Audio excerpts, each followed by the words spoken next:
మహత్కార్యం మనుష్య జన్మలో ఈశ్వరుణ్ణి చేరుకునేటటువంటి ప్రయత్నమే. ఈశ్వరుణ్ణి చేరుకునే ప్రయత్నంలో అంతర్భాగం ఏమిటి? చాలా మహత్కార్యం ఏమిటి? ఒక తీర్థయాత్ర. మీరు ఒక తీర్థయాత్రకు బయలుదేరుతున్నారు.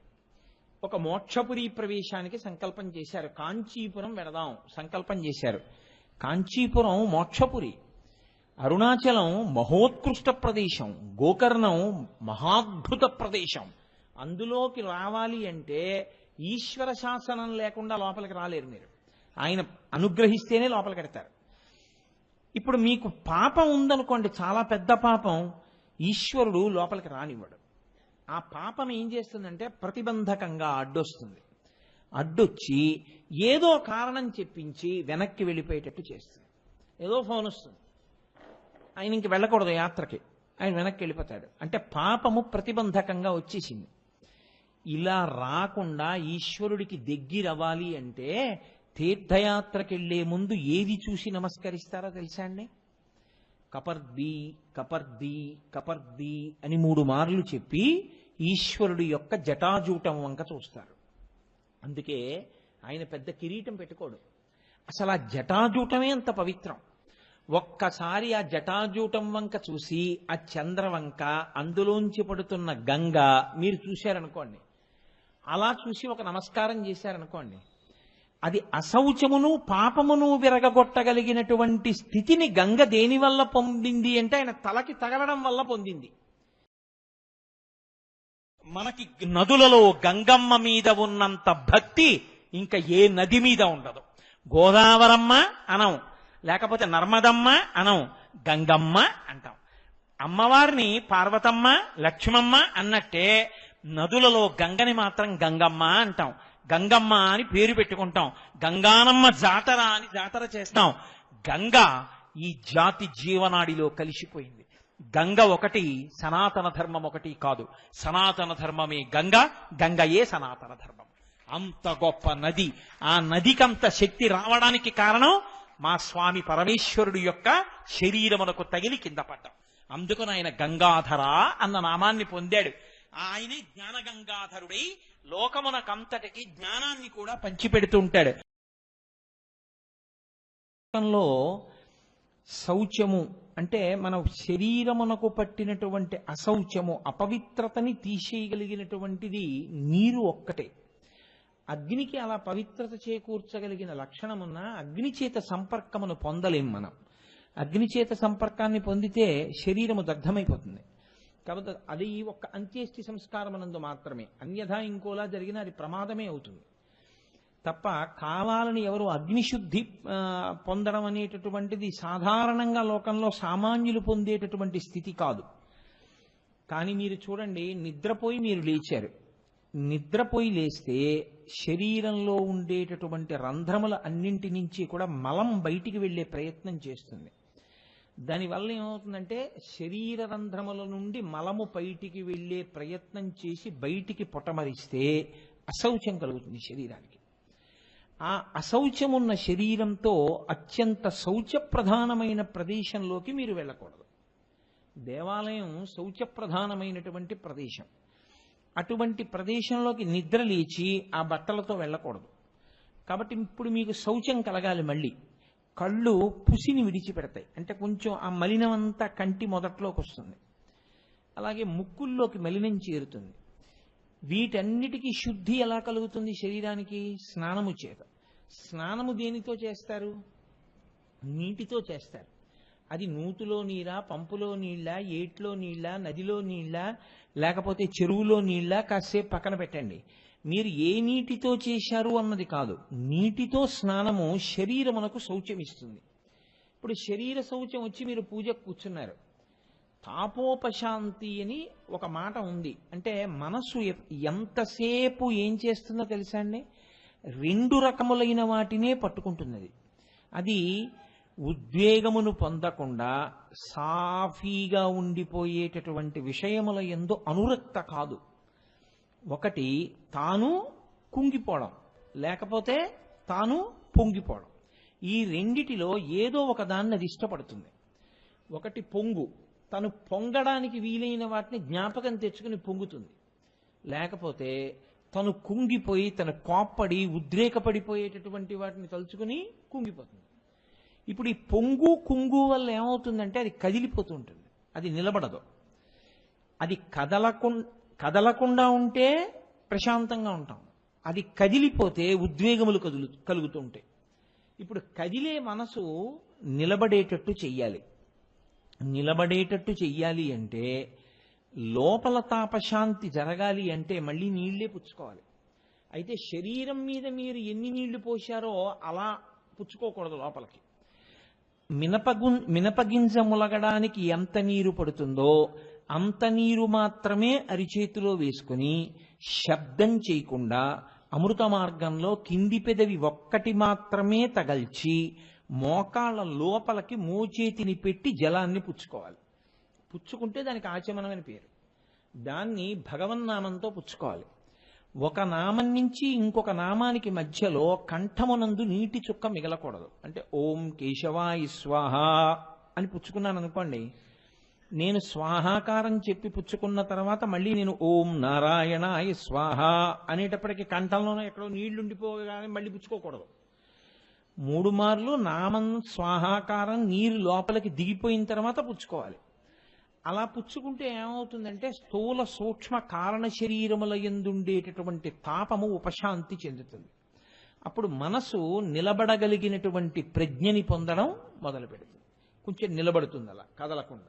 ఇప్పుడు దీని మీద ప్రాణాయామం చేశారనుకోండి, ఓం భూః ఓం భువః ఓం సువః ఓం మహః ఓం జనః అంటూ ఆ కుడి ముక్కులోంచి పీల్చి ఎడం ముక్కులోంచి విడిచిపెట్టడం, ఎడం ముక్కులోంచి పీల్చి కుడి ముక్కులోంచి విడిచిపెట్టడం, ఈ ప్రాణాయామ ప్రక్రియ తెలిసి చేస్తే మనసు నిలబడుతుంది. నిలబడిన మనసుతో మీరు ఈశ్వరుణ్ణి ఆరాధన చెయ్యాలి. అంతేకాని మనసు అటు ఇటు ఇటు ఇటు కదిలిపోతుంటే మీరు పూజ ఏం చేస్తారు? అందుకని ముందు మనస్సుని నిలబెట్టేటటువంటి ప్రక్రియలో లోపల ఉపశాంతికి నీరే సాధన, బయట ఉపశాంతికి నీరే సాధన. ఒకవేళ మీకు స్నానం చేసేటటువంటి అవకాశం ఎందువలనో కలగలేదు, లోపలికి ఆచమనం చేయడానికి మీరు పై వస్త్రంతో ఉన్నారు, ఇప్పుడు ఏం చేస్తారు? ఒకే ఒక్క మార్గం ఏమిటంటే నీళ్లు తీసి అపవిత్ర పవిత్రో మా సర్వావస్థ అంగతోపివా యస్మరేత్ పుండరీకాక్షం సబాహ్యాభ్యంతర శుచి. బాహ్యమునందు లోపల కూడా నాకు శౌచి సిద్ధి కొరకు భగవన్నామంతో నేను ఈ నీళ్లు చల్లుకుంటున్నాను. 3 మార్లు నీరు చల్లుకుంటాడు. శౌచము నీటి వలన కలుగుతోంది, లోపల తాపోపశాంతి నీటి వల్లే, పైన శరీరమునకు శౌచ సిద్ధి నీటి వల్లే కాదు. అసలు లోకంలో ఉండేటటువంటి సమస్త తాపములు ఉపశాంతి చెంది ఈశ్వరానుగ్రహం చేత మీ కోర్కెలు తీరాలి అంటే సంధ్యావందనం తప్పకుండా చెయ్యాలి. ఇప్పుడు సంధ్యావందనంలో ప్రథమ నియమం ఏమిటి? అర్ఘ్యప్రదానం. అర్ఘ్యం ఇవ్వాలి. అర్ఘ్యం దేంతో ఇస్తారు? నీటితోటే ఇవ్వాలి. కాబట్టి ఇప్పుడు సంధ్యావందనం అనేటటువంటిది ఏ రోజుని మారడానికి వీల్లేదు. అది ఇంకా ఎంత కఠినమైన నియమం అంటే సంధ్యావందనం అన్నది కొడుకుట్టాలని ఎందుకు ఏడుస్తారో తెలుసా అండి? కూతురైతే వచ్చిన నష్టమేం లేదు. కూతురు కడుపున పుట్టిన కొడుకు కూడా దౌహిత్రుడు ఔరసపుత్రుడితో సమానం శాస్త్రంలో. కొడుకు పుట్టాలని ఎందుకు ఏడుస్తారంటే ఒకవేళ ఈయన మంచం మించి లేచి స్నానం చేసి సంధ్యావందనం చేసుకోవడానికి వీలు లేనంతగా స్పృహ తప్పి మంచం మీద పడి బ్రతికి ఉంటే, ఇప్పుడు వేళకి సంధ్యావందనం చెయ్యని పాపం ఆయన ఖాతాలో పడకుండా ఉండాలంటే అలా చెయ్యగలిగిన వాడు ఒక్కడే. కొడుకు తండ్రి పేరు మీద సంధ్యావందనం చేసి తర్వాత తన పేరు మీద సంధ్యావందనం చేసుకోవాలి, ఆయన ఒంట్లో బావులేక మంచం మీద పడుకుంటే. కాబట్టి కొడుకుంటాలని ఎందుకు కోరుకుంటారంటే సంధ్యావందనం అనేటటువంటిది ఆఖరి ఊపిరి ఉన్నంత వరకు కూడా వేళ పట్టున చేసి తీరవలసినటువంటి ప్రధాన కర్మ. అది ఇంకా అనుల్లంఘనీయము. దాన్ని విడిచిపెట్టడం అన్న మాట లోకంలో లేదు. ఒకవేళ అథవా ఏదో చాలా కారణాంతరాల చేత సంధ్యావందనం చేయలేపాడు, సాయంకాలం 4 గంటలకు బయలుదేరాలి. 4 గంటలకి బయలుదేరకపోతే తను బయలుదేరినా ఒకటే, బయలుదేరకపోయినా ఒకటే. కాబట్టి ఇప్పుడు 4 గంటలకు బయలుదేరాడు. ఎక్కడ ఆగి సంధ్యావందనం చేయడానికి వీలు లేనటువంటి స్థితి. ఇప్పుడేం చేయాలి? సంధ్యావందనం చేసేవాణ్ణి ఒకడిని పట్టుకుని వాడి ఇంటికి వెళ్ళి, అయా మీరు సంధ్యావందనం చేసి అర్ఘ్యం ఇచ్చినటువంటి జలాలలో కొన్ని తీసి పక్కనుంచండి, నేను రాత్రి ఇంటికి వచ్చిన తర్వాత మీ ఇంటికి వచ్చి తీర్థం పుచ్చుకుంటానని తీర్థం పుచ్చుకుని ఇంటికి వెళ్ళి అప్పుడు తాను ఇతర కర్మ చెయ్యాలి. సంధ్యావందనం అన్నది అంతగా చేయవలసిన కర్మ. ఇప్పుడు అసలు ఆ సంధ్యావందనం చేశాడు అన్న తృప్తికి అది చెయ్యడానికి ఏది ఆధారం? నీళ్లే. కాబట్టి పుట్టుక నుంచి మరణించే వరకు నీరు లేకుండా శౌచము కలిగేటటువంటి అవకాశమే లేదు. నీరే శౌచమును తీసుకొస్తుంది. శౌచం అంటే శరీరమునకు ఉన్నటువంటి అశౌచము. అశౌచము అంటే దేనితో మీరు ఈశ్వర కార్యం చెయ్యడానికి అంగీకరించరో అటువంటి ప్రతిబంధకాన్ని తీసేయడానికి అవకాశం ఒక్క స్నానము చేతనే. నేను ఇంకా దాని గురించి పెద్ద విశేషమైన వివరణ చెయ్యక్కర్లేదు. ఎటువంటి అపవిత్రత అయినా ఆ స్నానంతో తొలగిపోతుంది.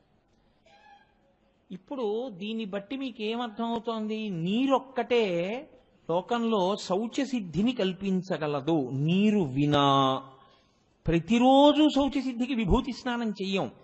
ఏదో చాలా ఆత్యయిక పరిస్థితి అయితే, జ్వరంగా ఉంది, లేవగలడు, కూర్చోగలడు, అర్ఘ్యం ఇవ్వగలడు, కానీ స్నానం చేయకూడదు. అప్పుడు విభూతి స్నానం చేసి సంధ్యావందనం చేయాలి. రోజు విభూతి జల్లుకుని వెళ్ళిపోతానండి అంటే కుదరదు. రోజు శౌచానికి నీళ్లే. కాబట్టి నీటి కన్నా మీకు శౌచమును ఇవ్వగలిగినటువంటి పదార్థం ప్రపంచంలో ఇంకొకటి లేదు. ఇప్పుడు ఇంత శౌచమును ఇవ్వగలిగినటువంటి నీటి చేత తడిసినటువంటి శివుని యొక్క జటాజూటము గొప్పదై ఉంటే నీటి తడి వలన గొప్పదయిందా? నీటికి అంత శౌచం, అంత గొప్పతనం శివుడి తల మీద పడడం వల్ల వచ్చిందా? అంటే ఆయన తల నీటి చేత తడిసింది కాబట్టి ఆయనకి శౌచం రాలేదు. నాకైతే అలా వస్తుంది శౌచం. నేను తలస్నానం చేస్తే నాకు శౌచం వస్తుంది. ఆయన అలా తలస్నానం చేస్తే ఆయనకి శౌచం రాలేదు. ఆయన నీళ్లు పోసుకోవడం వల్ల నీటికి శౌచం వచ్చింది. ఎంత శౌచం వచ్చిందో తెలుసా అండి? మామూలుగా స్నానం మీకు శౌచమునిస్తుంది. ఆయన ఒంటి మీద పడినటువంటి నీరు ఇలా చల్లుకుంటే పాపము విరిగిపోతుంది. అది గంగ. అందుకని ఆయన గంగాధరుడయ్యాడు. ఇప్పుడు బాగా పట్టుకోండి నేను చెప్పే విషయాన్ని. ఇప్పుడు మీరు ఒక మహత్కార్యాన్ని ఒకదాన్ని సంకల్పం చేశారు. అంటే మహత్కార్యం అంటే కొత్తగా ఉద్యోగంలో జాయిన్ అవడం ఇవి కాదు, అవన్నీ కుక్షింభరత్వం. మహత్కార్యం మనుష్య జన్మలో ఈశ్వరుణ్ణి చేరుకునేటటువంటి ప్రయత్నమే. ఈశ్వరుణ్ణి చేరుకునే ప్రయత్నంలో అంతర్భాగం ఏమిటి? చాలా మహత్కార్యం ఏమిటి? ఒక తీర్థయాత్ర. మీరు ఒక తీర్థయాత్రకు బయలుదేరుతున్నారు. ఒక మోక్షపురి ప్రవేశానికి సంకల్పం చేశారు. కాంచీపురం వెడదాం సంకల్పం చేశారు. కాంచీపురం మోక్షపురి, అరుణాచలం మహోత్కృష్ట ప్రదేశం, గోకర్ణం మహాద్భుత ప్రదేశం. అందులోకి రావాలి అంటే ఈశ్వర శాసనం లేకుండా లోపలికి రాలేరు మీరు. ఆయన అనుగ్రహిస్తేనే లోపలికి వెడతారు. ఇప్పుడు మీకు పాపం ఉందనుకోండి, చాలా పెద్ద పాపం, ఈశ్వరుడు లోపలికి రానివ్వడు. ఆ పాపం ఏం చేస్తుందంటే ప్రతిబంధకంగా అడ్డొస్తుంది. అడ్డొచ్చి ఏదో కారణం చెప్పించి వెనక్కి వెళ్ళిపోయేటట్టు చేస్తుంది. ఏదో ఫోన్ వస్తుంది, ఆయన ఇంక వెళ్ళకూడదు యాత్రకి, ఆయన వెనక్కి వెళ్ళిపోతాడు. అంటే పాపము ప్రతిబంధకంగా వచ్చేసింది. ఇలా రాకుండా ఈశ్వరుడికి దగ్గరవ్వాలి అంటే తీర్థయాత్రకి వెళ్లే ముందు ఏది చూసి నమస్కరిస్తారో తెలుసా అండి? కపర్ది కపర్ది కపర్ది అని 3 మార్లు చెప్పి ఈశ్వరుడి యొక్క జటాజూటం వంక చూస్తారు. అందుకే ఆయన పెద్ద కిరీటం పెట్టుకోడు. అసలు ఆ జటాజూటమే అంత పవిత్రం. ఒక్కసారి ఆ జటాజూటం వంక చూసి ఆ చంద్రవంక, అందులోంచి పడుతున్న గంగ మీరు చూశారనుకోండి, అలా చూసి ఒక నమస్కారం చేశారనుకోండి, అది అశౌచమును పాపమును విరగగొట్టగలిగినటువంటి స్థితిని గంగ దేనివల్ల పొందింది అంటే ఆయన తలకి తగలడం వల్ల పొందింది. గంగ పాపములను ఎందుకు తీస్తుందంటే ఆయన తలకి తగిలింది.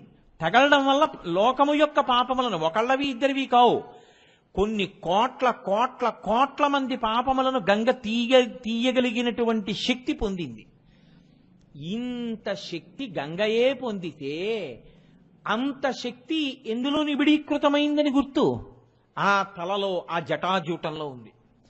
కాబట్టి ఇప్పుడు మీరు ఆ జటాజూటానికి నమస్కారం చేసి కపర్ది కపర్ది కపర్ది అనడము, లేకపోతే ఈ నామాలు ఉన్నటువంటి రుద్రాధ్యాయంతో వేదమంత్రంతో నమ కపర్దిని చవ్యుక్త కేశాయత నమ సహస్రాక్షాయత శతధన్వనీచ అంటూ శివాభిషేకం చేసి బయలుదేరారనుకోండి, అప్పుడు మీకు పాపము ప్రతిబంధకముగా వచ్చి మిమ్మల్ని ఈశ్వరుడి దగ్గరికి వెళ్లకుండా అడ్డగించేటటువంటి పాపము తొలగిపోతుంది, తీసేస్తుంది. తీసి మీరు ఈశ్వరుడి వైపుకు వెళ్ళగలిగేటట్టు చేస్తుంది. అంటే అంత శక్తివంతమైనటువంటి నామము లోకములో లోకులనందరినీ అనుగ్రహించగలిగినటువంటి జటాజూటము ఆయన యొక్క జటాజూటం. మీకు లోకంలో ఉండే పెద్ద ఇబ్బంది ఏమిటో తెలుసా అండి? వెంట్రుక తనంత తానుగా మహాపాపహేతు. వెంట్రుకలు పెద్దలు ఆచమనం చేసి పరిశేచనం చేసి వారు పదార్థాన్ని తీసుకోవడం మొదలు పెడుతుంటే విస్తట్లో వెంట్రుక కనపడింది అనుకోండి, అంతకన్నా అన్యాయమైన విషయం ఇంకోటి లేదనమాట. వారు ఏం చేయాలంటే అసలు శాస్త్ర ప్రకారం అయితే వెంటనే ఉత్తరాపోసనం పట్టి వదిలిపెట్టేస్తారు. న్యాయంగా అయితే ఇక తినకూడదు. వెంట్రుక అంత పాపభూయిష్టమైనది. వెంట్రుక ఒకటి, గోరొకటి. అందుకే ఆభిచారిక క్రియల్లో వాడుతుంటారు వాటిని, అరికాలు మన్ను వీటిని. కాబట్టి ఈ వెంట్రుక గోరు ఈ రెండూ కూడా అశౌచమునకు నిలయములు. అందుకే వెంట్రుకలు ఇంట్లో ఉండకుండా తీసేయండి, వెంట్రుకలు తీసేయండి అంటారు. లోకంలో బాగా నల్లగా పొడుగ్గా ఉన్నటువంటి జడ ఉందనుకోండి, అది మోహమును కల్పిస్తుంది. కాబట్టి వెంట్రుకలను కానీ వెంట్రుకల సముదాయమును కానీ ఎప్పుడూ కూడా పుణ్యహేతువులుగా చెప్పరు. కాబట్టి వెంట్రుకల వంక చూడడం, వెంట్రుకల యొక్క సముదాయము వంక చూడడం అభ్యున్నతికి హేతువు కాదు. కానీ ఒక్క పరమశివ జటాజూటము, ఆయన యొక్క కేశముల సంఘాతము, ఆ జటలు, ఆ జడ, ఆయన యొక్క జుత్తు, ఆ కొప్పు చూసినంత మాత్రం చేత మీ పాపములన్నీ నశిస్తాయి. పైగా మీకు ఇంకొక గమ్మత్తు ఏమిటో తెలుసా అండి? అమ్మవారి జుత్తు మీరు దర్శనం చేస్తే అజ్ఞానం పోతుంది. కానీ అమ్మవారి కబరీబంధం కానీ అమ్మవారి జుత్తు కానీ కనపడవు. ఎందుకని అంటే కబరీబంధం ఎక్కడ వేసుకుంటుంది? వెనక వేసుకుంటుంది కొప్పు. ఈ కొప్పు వెనక్కు ఉంటుంది. మీరు అమ్మవారి గుళ్ళో అమ్మవారి వెనక్కి వెళ్ళి చూడడానికి ఉండదు. రెండు, ఆవిడ కిరీట ధారణ చేస్తుంది, ఆ కిరీటంలోకి వెళ్ళిపోతుంది కొప్పు. అందుకని ఒక్క ధ్యానంలో తప్ప కొప్పు కనపడదు. అలాగే ఈశ్వరుడు యొక్క అరికాళ్ళు మీకు ఈశ్వరుడు అనుగ్రహిస్తేనే కనపడతాయి. పరమేశ్వరుడు యొక్క అరికాళ్లలో చాలా గమ్మత్తైన చిహ్నాలు ఉంటాయి. రేఖామయధ్వజుధా కలశాతపత్ర వజ్రాంకుశాంబురుహ కల్పక శంఖ చక్రై భవ్యైరలంకృతతలౌ పరతత్వ చిహ్నై శ్రీవేంకటేశ చరణౌ శరణం ప్రపద్యే అంటాం. అమృతభాండము, నాగలి ఇలాంటివి. ఏది మీరు ఎలా చూస్తారు? కనపడతాయా మీకు? వెంకటేశ్వర స్వామి వారు నిలబడి ఉంటారు, ఎలా కనపడతాయి? మీకు కనపడవు. మీకు కనపడాలంటే ఆయన కూర్చోవాలి. ఆయన కూర్చుని మిమ్మల్ని కింద కూర్చోమనాలి. మీరు కూర్చున్న తర్వాత ఇప్పుడు స్వామి మీ కాళ్ళు పట్టుకుంటానండి నా చేతులతో అన్నారనుకోండి, గృహీత్వా హస్తాభ్యాం శిరసి నయనే వక్షసి వహన్ అంటారు శంకరాచార్యులు వారి శివానంద లహరిలో. మీరు రెండు అరిచేతులతో ఆయన పాదాలు పట్టుకుని వంగి ఇలా కళ్ళకద్దుకుని, అబ్బా ఏమి ఘుమఘుమలయ్యా తండ్రి, పద్మముల చేత అలంకృతమై ఈ సువాసన అని మీరు ఇప్పుడు స్వామి తల మీద పెట్టుకుంటాను అని శృతీనామూర్ధానో దదతి తవయౌ శేఖరతయా మమాప్యేతో మాత శిరసి దయయా దేహి చరణౌ అంటారు శంకరాచార్యులు వారు సౌందర్యలహరిలో. తల మీద పెట్టుకోవడానికి ఇమ్మని అడగాలి, పెట్టుకో అన్నదనుకోండి అమ్మవారో అయ్యవారో ఏ వెంకటేశ్వరుడో, అప్పుడు మీరు మీ తల కింద పెట్టి ఆయన పాదములను మీ తల మీద పెట్టుకోవాలి. పెట్టుకునేటప్పుడు మీరు ఇలా కిందకి చూస్తే అప్పుడు కనపడతాయి ఆ రేఖలు. అందుకే అవి ఎప్పుడు కనపడతాయి? పరమయోగీంద్రులకు భావగోచరమైన సరిలేని పాదాల జంట కంటి. అవి మాంసనేత్రంతో చూసేది కాదు. బాగా యోగమునందు నిలబడగలిగినటువంటి ప్రజ్ఞ కలిగినటువంటి యోగీంద్రులు మాత్రమే అరికాళ్ళు చూడగలరు. కాబట్టి అజ్ఞానదాహకత్వం చేసేటటువంటి అమ్మవారి యొక్క కబరీబంధం గాని, ధునోతుద్భాంతం నస్తులిత దళితి ఇందీవరవనం అంటారు శంకరాచార్యులు వారి సౌందర్యలహరిలో. అమ్మవారి కబరీబంధం అజ్ఞానాన్ని తీసేస్తుంది, కనపడదు. మీకు ఒక్క ధ్యానంలోనే కనపడుతుంది. పరమేశ్వరుడు శ్రీ మహావిష్ణువు యొక్క పాదములలో ఉండేటటువంటి ముద్రలు ఒక్క ధ్యానములోనే కనపడతాయి. సమస్త పాపములను తొలగతోయగలిగినటువంటి పరమశివుని యొక్క జటాజూటం ఒక్కటే మీకు ఎప్పుడు కావాలంటే అప్పుడు కనపడదు. ఎందుకంటే అది ఆయన వెనక్కి వేసుకోడు, వెనక్కి వేసుకునే కొప్పు కాదు, అది ఆయన పైకి కట్టుకుంటాడు ఇలా జటాజూటాన్ని. రెండు, ఆయన ఆ జటాజూటం ములిగిపోయేటటువంటి కిరీట ధారణ చెయ్యడు. అంత పెద్ద కిరీటం పెట్టి కూర్చోడు పరమేశ్వరుడు, ఎప్పుడు జటాజూటమే ఆయన కిరీటం. కాబట్టి ఇప్పుడు జటాజూటం ఎదురుగుండా కనపడుతూ ఉంటుంది. ఇప్పుడు ఆ జటాజూటం వంక మీరు రోజు అలా ఒక్కసారి బాగా చూస్తూ కపర్ది కపర్ది కపర్ది జటాధర జటాధర చంద్రశేఖర అని ఆ చంద్రవంక చూసి చంద్రశేఖర, ఆ గంగ చూసి గంగాధర గంగాధర, ఇలా ఎందుకు ఉండాలి ఆయన? అలా ఉంటే కదా మీరు చూడగలుగుతున్నారు. ఆయన ఒక పెద్ద కిరీటం చేయించి పెట్టేసుకుంటే అయిపోయింది, అంతే, మీకు నాకు అవకాశం పోయింది. కాబట్టి కృపానిధి, మనయందు కృపతో ఆయన తన జటాజూటాన్ని చూపిస్తున్నాడు.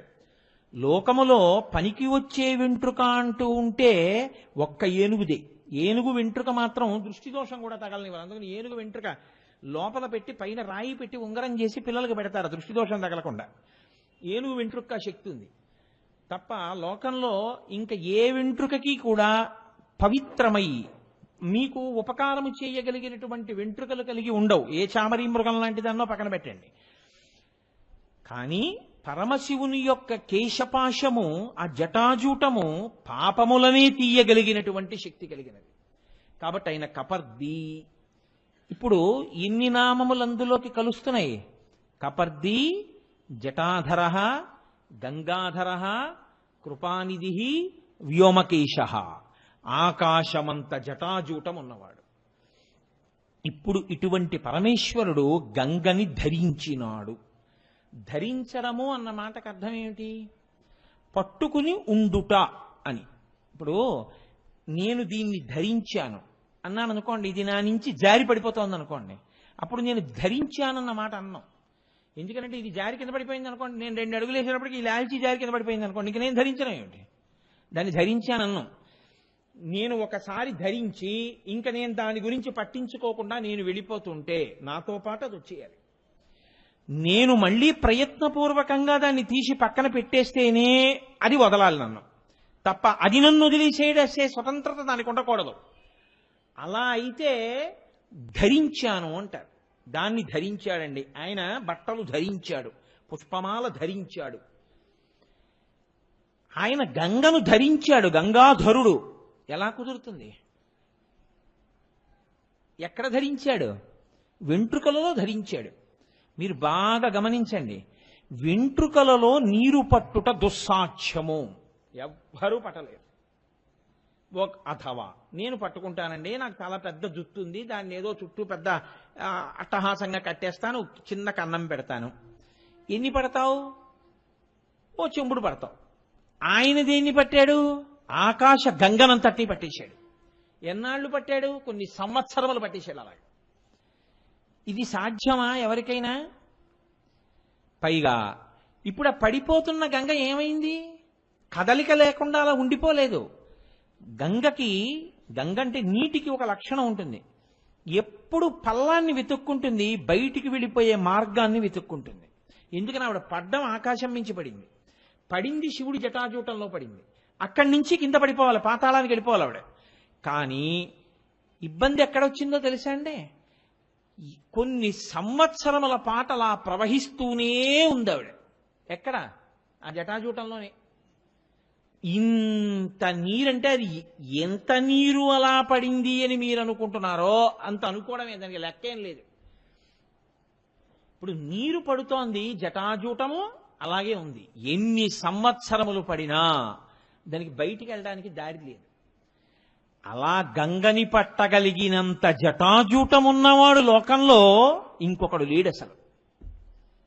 ఇప్పుడు ఆయన జటాజూటానికి అంత శక్తి ఉంటే ఆయన శక్తి ఎలా ఉంటుంది? ఇప్పుడు ఆయన శరీరావయములు అంగ ప్రత్యంగముల యొక్క శక్తి ఎలా ఉంటుంది? ఆయన ఎలా ఉంటాడు? అటువంటి వాడు నీళ్లు పట్టడానికి ఒప్పుకోవలసిన అవసరం ఏమిటి జటలో?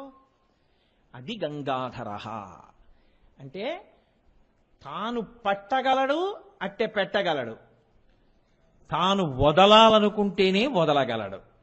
ఇప్పుడు పట్టడం వల్ల వదలడం వల్ల ప్రయోజనం ఎవరికి కలిగింది? పట్టడం వల్ల వదలడం వల్ల అహంకారం ఎవరికి వదిలింది?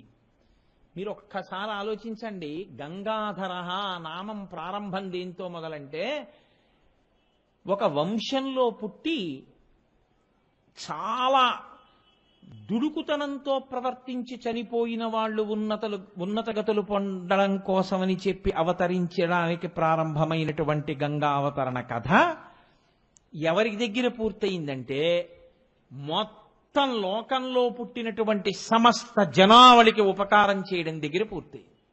అంటే ఇంకా ఇంత స్థాయిలో ఉపకారం చెయ్యగలిగినటువంటి వాడు ఇంకొకడు ఉంటాడా? ఈశ్వరుడు తప్ప. ఇది ఆయన గొప్పతనం. ఇప్పుడు మీరు ఆ కోణంలో అవతరించే ప్రయత్నం చేయండి. ఇంకింతకన్నా నేను ఎక్కువ సమయం తీసుకోవడం కుదరదు. ఒకానొకప్పుడు ఇక్ష్వాకు వంశంలో సగర చక్రవర్తి, ఆయన పేరు సగరుడు. ఎందుకంటే ఆయన పుట్టుకే విషంతో పుట్టారు. ఆయన అలా అనుగ్రహించారు. ఒక సవతి తల్లి ఆ పిల్లవాడు అమ్మ కడుపులో ఉండగా విషం పెట్టింది అతన్ని చంపేయాలని. కానీ ఆ తల్లి వెళ్ళి ప్రార్థన చేస్తే, నీకేం భయం లేదులే అమ్మా, నీ కొడుకు విషంతో పుట్టేస్తాడు, వాడిని ఏం చేయదు విషమని వరం ఇచ్చారు ఋషులు. ఆయన అలా విషంతో పుట్టాడు కాబట్టి ఆయనకి సగరుడు అని పేరు. ఇప్పుడు ఆ సగర చక్రవర్తికి 2 భార్యలు. ఇక్ష్వాకు వంశంలో మీరు కొంచెం జాగ్రత్తగా గమనిస్తే ఓ గమ్మత్తు. ఇక్ష్వాకు వంశంలో ఎప్పుడూ పిల్లల కోసం తాపత్రయపడుతూ ఉండడం ఒకటి ఉంటుంది. అంత తేలిగ్గా వంశం నిలబడిపోవడం, పిల్లలు పుడుతూ ఉండడం జరుగుతూ ఉండదు. అక్కడక్కడ కొంచెం ఇబ్బంది పడుతూ ఉంటారు. రఘుమహారాజు గారు నందినీ దేనువుని సేవించాడుగా, దశరథ మహారాజు గారు పుత్రకామిష్టి చేశాడుగా.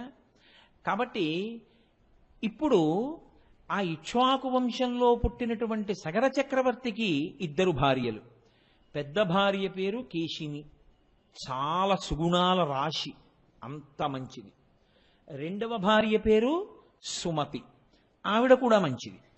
2 భార్యలు మంచివాళ్ళు, రాజ్యం ఉంది, అకంటకంగా పరిపాలన చేస్తున్నాడు, సమస్త ఐశ్వర్యం ఉంది. ఒక్కటే లోటు, 2 భార్యలున్నారు కానీ ఒక్క నలుసు లేదు, బిడ్డలు లేరు.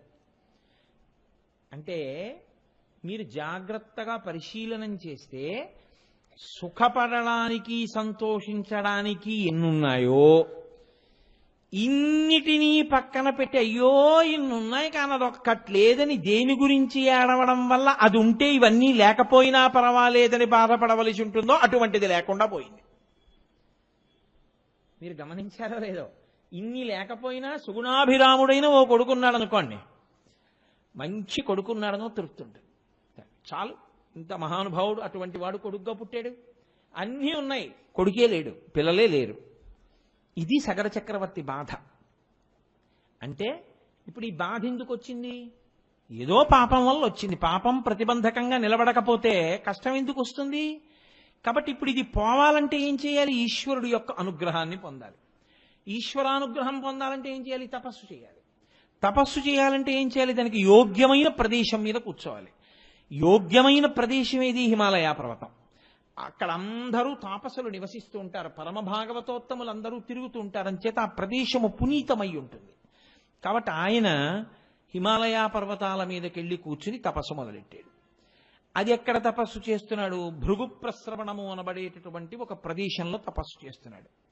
అక్కడికి ఒక రోజున భృగు అని పిలవబడేటటువంటి పరమ ప్రఖ్యాతి వహించినటువంటి ఋషి వచ్చారు. వచ్చి ఆయన సగర చక్రవర్తి వంక చూసి అన్నారు, సంతానం లేదని కదా నువ్వు బాధపడుతున్నావు, నీవు సంతోషపడిపోయేటట్టుగా వంశకరుడై వంశమును నిలబెట్టగలిగినటువంటి ప్రజ్ఞ ఉన్న ఒక కొడుకు 60,000 మంది పిల్లలు ఒక భార్య యందు నీకు జన్మిస్తారు. తృప్తేనా అన్నాడు. పిల్లలే లేరని ఏడుస్తున్న వాడికి ఒక భార్యకి 60,000 మంది. ఋషి అనుగ్రహిస్తే ఏముందండి, ఆయన దైవశక్తి అటువంటిది. ఒక భార్యకి వంశకరుడైన కొడుకు. వంశకరుడు అంటే ఏమిటి అర్థం? ఆయన తర్వాత కొడుకులు ఉంటారు. 60,000 మంది పిల్లలు ఉంటారు, వాళ్ళు వంశకరులన్న మాట ఋషి అనలేదు. అంటే దాని ఉద్దేశం ఏమిటి? వాళ్ళు ఇంకా పిల్లలు లేకుండానే వెళ్ళిపోతారు కదా. అలా వెళ్ళిపోవడానికి కారణం ఏమిటై ఉంటుంది? అత్యుత్సాహం. అత్యుత్సాహం అంటే ఏమిటో తెలుసా అండి? చేసేద్దాం తాపత్రయమే కానీ ఏది ఎలా చెయ్యాలో తెలియకుండా చేయడం. దానివల్ల ప్రమాదం వస్తుంది. ఆ ప్రమాదమే కొంప ముంచేస్తుంది. కాబట్టి ఇప్పుడు 60,000 మంది ఒక భార్యకి, వంశకరుడు ఒక భార్యకి అని ఆయన ఊరుకున్నాడు. ఇప్పుడు వీళ్ళిద్దరికి అనుమానం వచ్చింది, కేశినికి సుమతికి.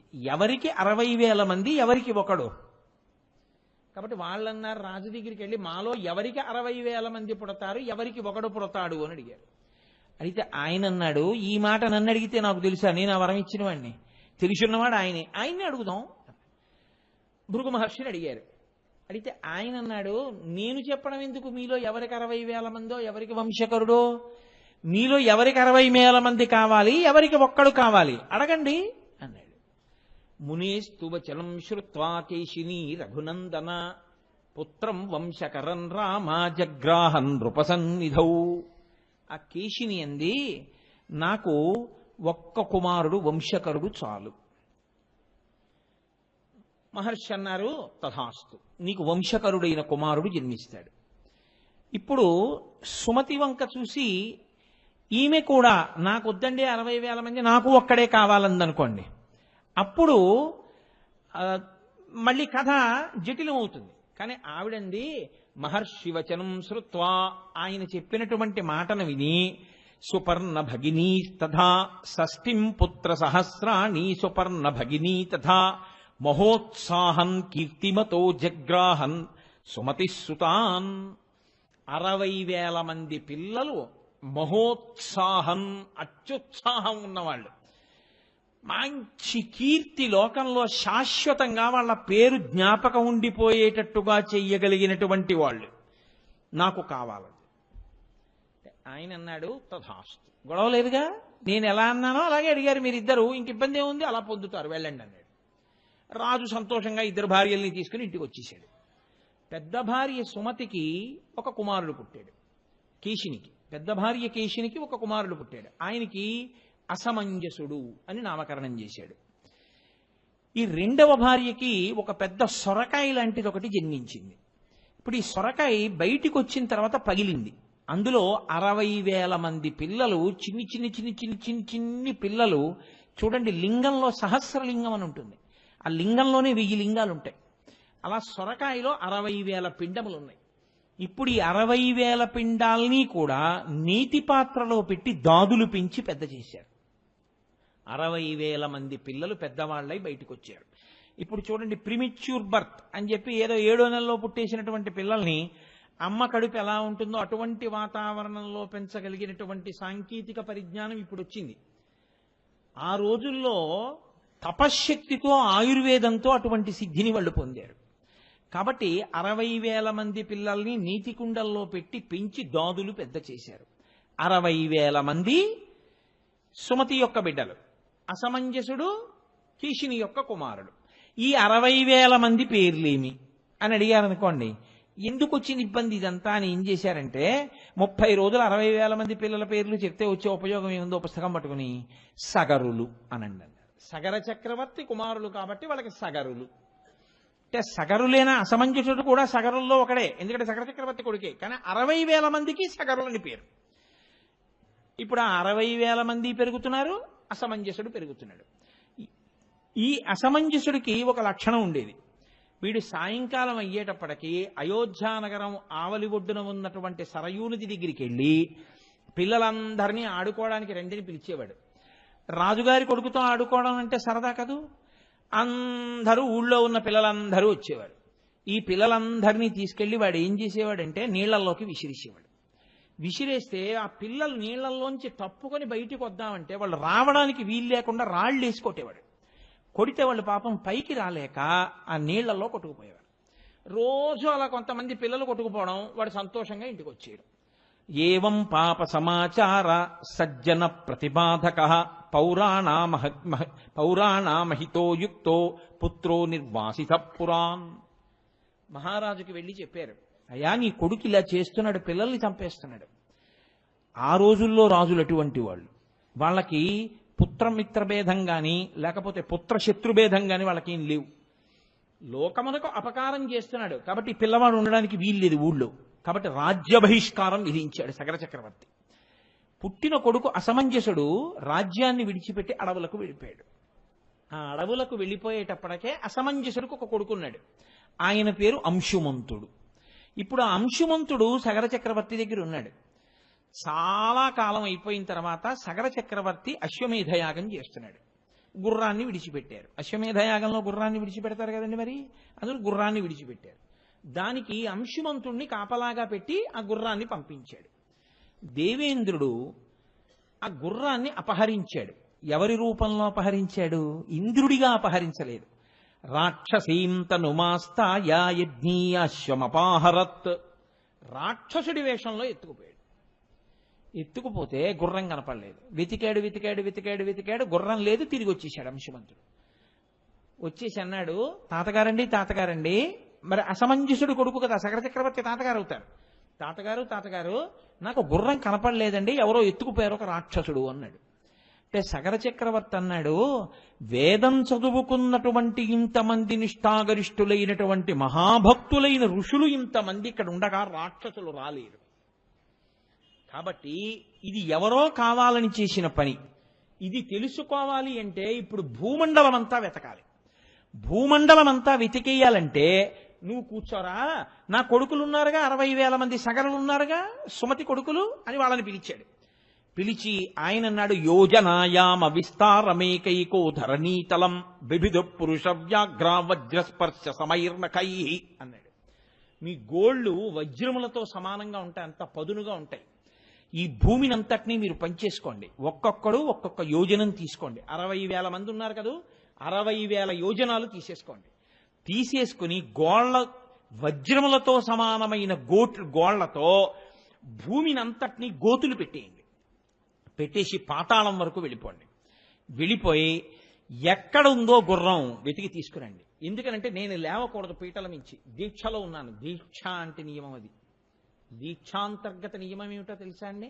పూజకి కూర్చుంటే ఇక మాట్లాడడం కానీ లేవడం కానీ ఏమీ చేయకూడదు. అలా ఉండకుండా దీక్ష తీసుకుని దీక్ష చేస్తే అదంతా దీక్షాభంగమే.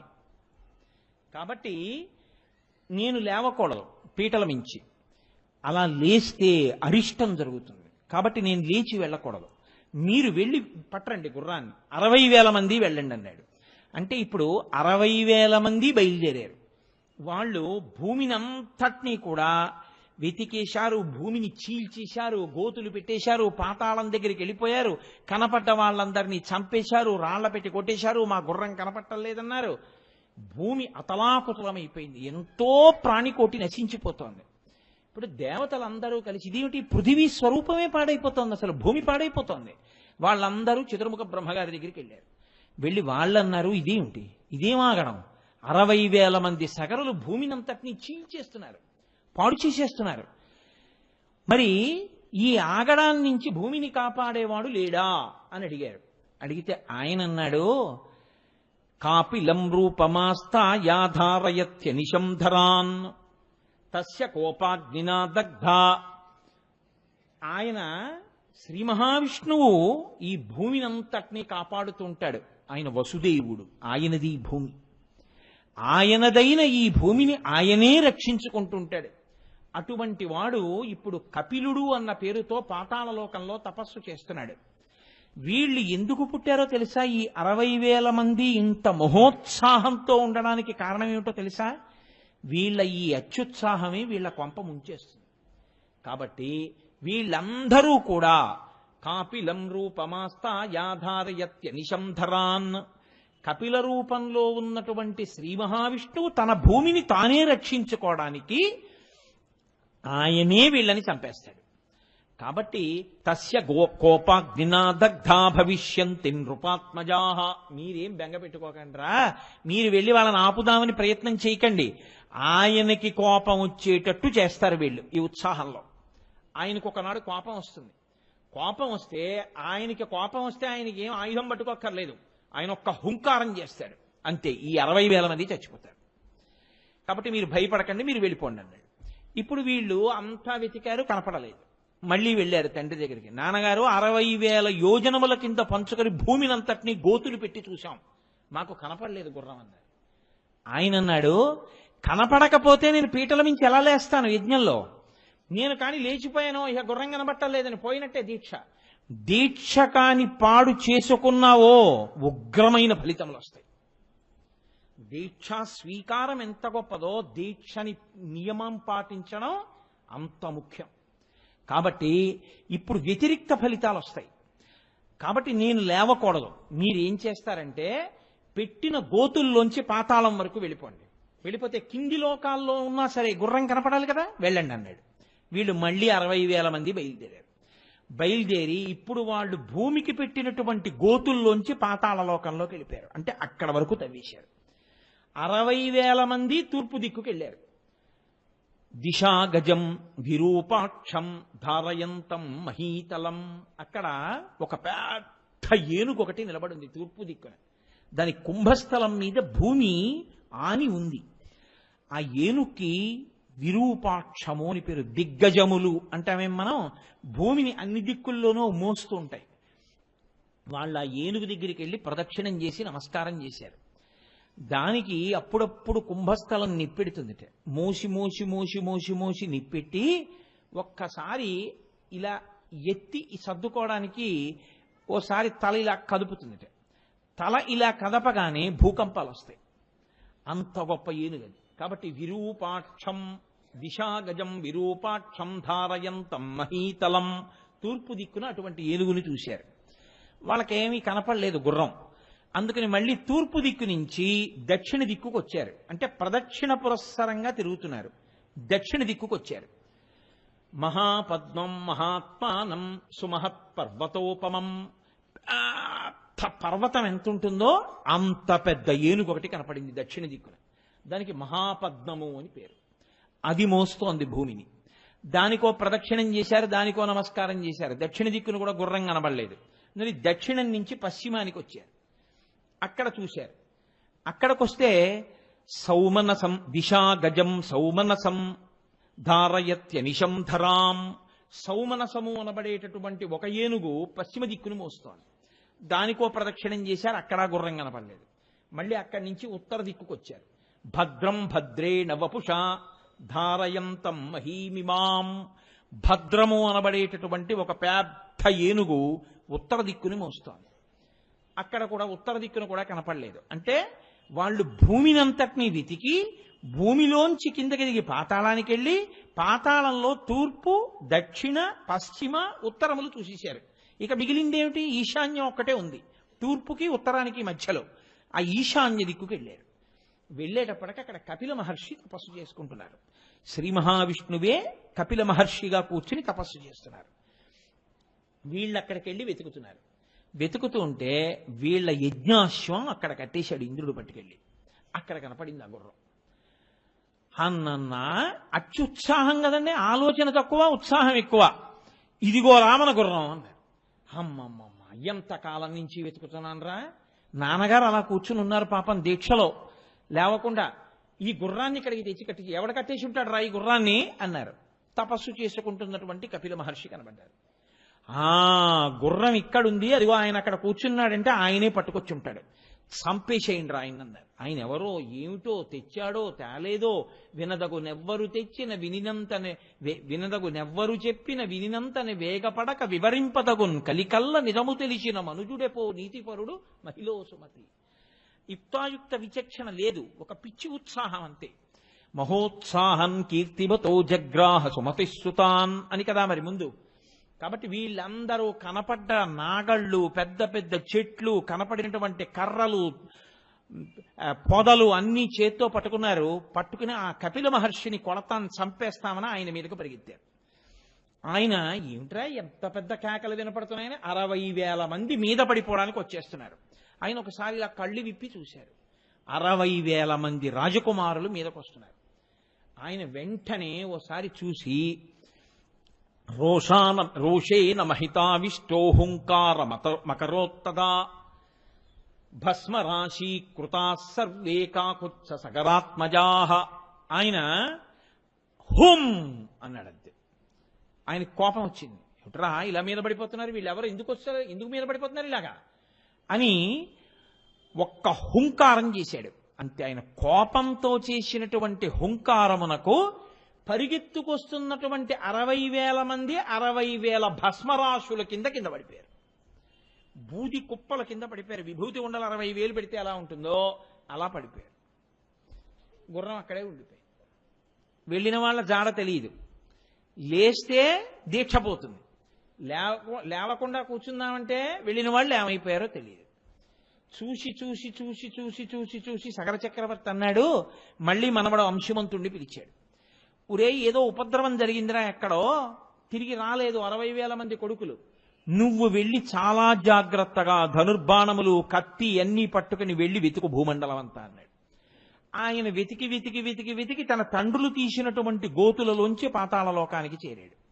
చేరి ఆ పాతాళలోకంలో ఉన్నటువంటి భూమిని మోస్తున్న ఏనుగులన్నిటికీ ప్రదక్షిణ నమస్కారాలు చేశాడు. అవన్నీ నీకు గుర్రం కనపడుతుందన్నాడు. ఆయన కూడా ఆఖరణ ఈశాన్య దిక్కున ఉన్నటువంటి కపిల మహర్షి ఆశ్రమం దగ్గరికి చేరుకున్నాడు. గుర్రం కనపడింది. చూశాడు, 60,000 బూది కుప్పలు కనపడ్డాయి. ఓహో, ఈ 60,000 బూది కుప్పలు మా తండ్రులవి, సుమతి కొడుకులువి. ఎంత అన్యాయం జరిగిపోయిందిరా, ఒక్కసారి చచ్చిపోయారనమాట తండ్రులందరూ. కాబట్టి ఇప్పుడు ఆయన కొడుకు కదండి అవుతాడు. మరి కొడుకు కాబట్టి తండ్రి చచ్చిపోయాడు అని తెలియగానే ఏం చేయాలి, జలతర్పణ చెయ్యాలి తండ్రికి. కాబట్టి ఆయన నీటితో తర్పణ విడిచిపెడదామని గబగబా చుట్టూ చూశాడు నీటి కోసం. ఎక్కడా కనపడలేదు నీళ్లు. ఎక్కడైనా సరోవరం ఉంటుందేమో అని వెళ్ళబోతున్నాడు. ఈ సుమతి గరుత్మంతుని యొక్క చెల్లెలు. ఇది చూసి ఆ గరుత్మంతుడు చెట్టు మీద కూర్చుని అన్నాడు, ఏమయ్యా ఆ 60,000 మంది ఎలా చనిపోయారనుకుంటున్నావు? వాళ్ళు మామూలుగా చనిపోలేదు. మహోగ్రమైనటువంటి తపోనిష్ట కలిగినటువంటి బ్రాహ్మణ స్వరూపంలో ఉన్నటువంటి కపిల మహర్షి యొక్క హుంకారము చేత చచ్చిపోయారు. కాబట్టి వాళ్ళకి ఉత్తమ గతులు కలగవు. వాళ్ళు ఏ లోకానికి వెళ్ళరు, వాళ్ళు అలా తిరుగుతూ ఉంటారు. వాళ్ళకి జలతర్పణ చేసినా ఆ నీళ్లు వాళ్ళకి అందవు, వాళ్ళకి దాహం తీరదు, వాళ్ళు అలా తిరుగుతూ ఉంటారు, దాహంతో శోషించిపోతూ ఉంటారు. వాళ్ళు మళ్ళీ ప్రేతత్వాన్ని విడిచిపెట్టి ఉత్తమ లోకములను పొందాలి అంటే ఈ భూమి మీద ఇంతకు ముందు ప్రవహించనిది, ఆకాశములో మాత్రమే ప్రవహించేది, హిమవంతుడికి మేనకాదేవికి పుట్టినటువంటి పెద్ద కూతురు బ్రహ్మగారి శాపం చేత గంగగా మారి ప్రవహిస్తున్నటువంటి ఆకాశ గంగ, ఆవిడ్ని భూమి మీదకి తీసుకురావాలి. భూమి మించి పాతాళ లోకంలోకి రావాలి. వచ్చి ఆవిడ ఈ బూది కుప్పల మించి వెళ్ళాలి. వెడితే అప్పుడు వీళ్ళకి వీళ్ళకి ఉపశాంతి కలుగుతుంది. వీళ్ళు దాహాన్ని పోగొట్టుకుంటారు. కాబట్టి ఆకాశగంగని తేగలవా, లేకపోతే వెళ్ళిపో, నువ్వేం చేయలేవు. గుర్రం పట్టుకుని వెళ్ళు. సుపర్ణవచనం శ్రుత్వా శోంశుమాన్ అతి వీర్యవాన్ త్వరితం హయమాదాయ పునరాయాన్ మహాయశాః. సుపర్ణుడు అంటే గరుత్మంతుడు చెప్పాడు కాబట్టి మేనమామ అయ్యో మనం ఏమీ చేయలేము ఇప్పుడు తండ్రులకని చెప్పి ఆయన ఏం చేశాడంటే ఆ గుర్రాన్ని పట్టుకుని తిరిగి సగర చక్రవర్తి దగ్గరికి వెళ్ళిపోయాడు. వెళ్ళిపోయి చెప్పాడు, 60,000 మంది చనిపోయారయ్యా అని చెప్పాడు. ఆయన యజ్ఞం పూర్తి చేసేసాడు, పూర్తయిపోయింది. 60,000 మంది చనిపోయిన కొడుకులకి ఉత్తమ గతులు కల్పించాలంటే ఆకాశంలోంచి గంగని భూమి మీదకి తీసుకురావాలి. ఎలా వస్తుంది గంగ? బ్రతికున్న నాళ్లు కొన్ని వేల సంవత్సరములు, త్రేతాయుగంలో కొన్ని వేల సంవత్సరములు బతికేవారు. ఒక్కొక్క యుగంలో ఒక్కొక్కలా ఉంటుంది ఆయుర్దాయం ధర్మాన్ని బట్టి. దశరథ మహారాజు గారు 60,000 సంవత్సరాలు. కాబట్టి ఆయన ఎన్ని వేల సంవత్సరములో ఆలోచించి ఆలోచించి ఆలోచించి ఆలోచించి చిట్ట చివరికి ఆకాశగంగని భూమి మీద తేవడం కుదరదు అని నిర్ణయం చేసుకుని బాధతోనే శరీరాన్ని విడిచిపెట్టి ఉత్తమలోకాలకు వెళ్ళిపోయాడు. ఆయన కొడుకు అంశుమంతుడు, ఆయన మనవడు అంశుమంతుడు రాజయ్యాడు. ఎందుకని అసమంజసుడు అడవిలు పెట్టి వెళ్ళిపోయాడు, సగరులు చచ్చిపోయారు. అంశుమంతుడు రాజయ్యాడు. ఇప్పుడు ఈ అంశుమంతుడు రాజ్య పరిపాలన చేసి దిలీపుణ్ణి కన్నాడు. ఆయన కొన్ని వేల సంవత్సరములు ఆలోచించి ప్రయత్నించాడు. గంగని తేగలమా? మన పితృదేవతలు అలా ఉండిపోయారు. అంటే తద్దినం పెట్టడం, పితృదేవతల దాహం తీర్చడం ఎంత ముఖ్యమైనదిగా భావించిందో చూడండి మన జాతి. కాబట్టి ఇప్పుడు ఎలా వాళ్ళకి మళ్ళీ మనం ఉత్తమగతులు కల్పించడం? ఆలోచించి ఆలోచించి ఆలోచించి గంగని భూమి మీదకి తీసుకురాకుండానే దిలీపుడు కూడా వెళ్ళిపోయాడు. దిలీపుడు కొడుకు భగీరథుడు వచ్చాడు రాజ్యానికి. ఈ భగీరథుడు రాజ్యానికి రాగానే ఎలాగైనా ఆకాశగంగని తీసుకురావాలి, తీసుకొచ్చి మా పితృదేవతలందరూ కూడా తరించేటట్టు చెయ్యాలి, నేను ఎక్కడ తపస్సు చెయ్యను అని అడిగాడు. అడిగితే వాళ్ళన్నారు గోకర్ణంలో తపస్సు చేయండి అన్నారు మంత్రులు. ఏమి గోకర్ణంలో ఎందుకు చెయ్యాలి? ఏ హిమవత్ పర్వతం మీద సగర చక్రవర్తి తపస్సు చేయడానికి వెళ్ళాడుగా, సంతానం లేకపోతే తను కూడా హిమవత్ పర్వతం మీదకి వెళ్ళకూడదా? కాదు, గోకర్ణ క్షేత్రానికి ఒక ప్రత్యేకమైనటువంటి ప్రాధాన్యత ఒకటి ఉంది. గోకర్ణ క్షేత్రంలో మీరు ఏదైనా నూతిలో నీళ్లు తీసి పోసుకున్నారనుకోండి, అది తీర్థస్నానమే. మీరు గోకర్ణంలో ఎక్కడైనా ఓ చెరువులో స్నానం చేశారనుకోండి, అది తీర్థమే. గోకర్ణ క్షేత్రం మొత్తం మీద ఎక్కడైనా మీరు ఓ రాయి మీద పువ్వేశారనుకోండి, అది శివలింగమే. గోకర్ణ క్షేత్రానికి ఉన్న గొప్పతనం ఏమిటంటే గోకర్ణ క్షేత్రమంతా శివలింగములే, గోకర్ణ క్షేత్రమంతా తీర్థములే. అందుకే కోటి తీర్థ క్షేత్రం అక్కడే ఉంది. అందుకే గోకర్ణ క్షేత్రంలోకి అసలు ప్రవేశించడం కానీ, గోకర్ణంలో ఉండడం కానీ, గోకర్ణంలో ఏదైనా నోము కానీ వ్రతం కానీ చెయ్యడం కానీ అంత తేలికైన విషయములు కాదు అంటారు. స్కాంద పురాణంలో గోకర్ణ క్షేత్ర మాహాత్మ్యము అని అసలు నిజంగా ఎన్ని విషయాలు చెప్తారో ఆ గోకర్ణ క్షేత్రం గురించి. నోటితో చెప్పడానికి కూడా అమ్మ బాబోయ్ మనం ఉచ్చరించద్దనిపిస్తుంది. అన్ని మహాపాపములు చేసింది ఒక స్త్రీ. చేసి అంధురాలైపోయింది, కుష్ఠవ్యాధి వచ్చేసింది, తినడానికి తిండి లేక గోకర్ణ క్షేత్రానికి వెళ్ళింది. కళ్ళు లేవు, ఎవరన్నా ఏదైనా తినేది వేస్తారేమో అని ఒక శివరాత్రి నాడు అక్కడ కూర్చుంది. అందుకే మనకి పెద్దలు ఒక మాట చెప్తారు, నీ జీవితంలో ఎప్పుడైనా 4 ఒక్కసారి దొరికితే నీ అంత ధన్యాత్ముడు లేడు అని చెప్తారు. 4 ఒక్కసారి దొరకాలి. 1 నువ్వు గోకర్ణం వెళ్ళాలి అసలు. 2 నీవు మారేడు జలములను చేత్తో పుచ్చుకోవాలి. 3 నీకక్కడ శివలింగం ఏ రాయైనా శివలింగమే, ఓ శివలింగంగా నువ్వు అక్కడ భావన చెయ్యాలి. లేకపోతే అక్కడ ఉన్నటువంటి స్వామికి మహాబలేశ్వరుడని పేరు, మహాబలేశ్వర దర్శనం చెయ్యాలి. నీ అదృష్టమైతే అది కృష్ణ చతుర్దశి అయి ఉండాలి. అంటే మాస శివరాత్రి కానీ మహాశివరాత్రి కానీ అయి ఉండాలి. ఈ 4 కానీ ఎప్పుడైనా జీవితంలో దొరికితే వాడు ఈ మారేడు దళాన్ని గోకర్ణంలో ఒక రాయి మీద వేసినా వాడు మోక్షాన్ని పొందేస్తాడు. ఇన్ని పాపములు చేసిన వాడు కానివాడు, అంటే చెయ్యమని నా ఉద్దేశ్యం కాదు, కానీ గోకర్ణ క్షేత్రం అంత గొప్పది. అక్కడ సముద్ర స్నానం 365 రోజులు సముద్ర స్నానమే అక్కడ. అటువంటి క్షేత్రంలో ఈవిడ వెళ్ళి కూర్చుంది అన్నం కోసం. ఈ పాపములు చేసినవాడు, అసలు నా నోటితో నేను వర్ణించలేను ఆ పాపాలన్నీ.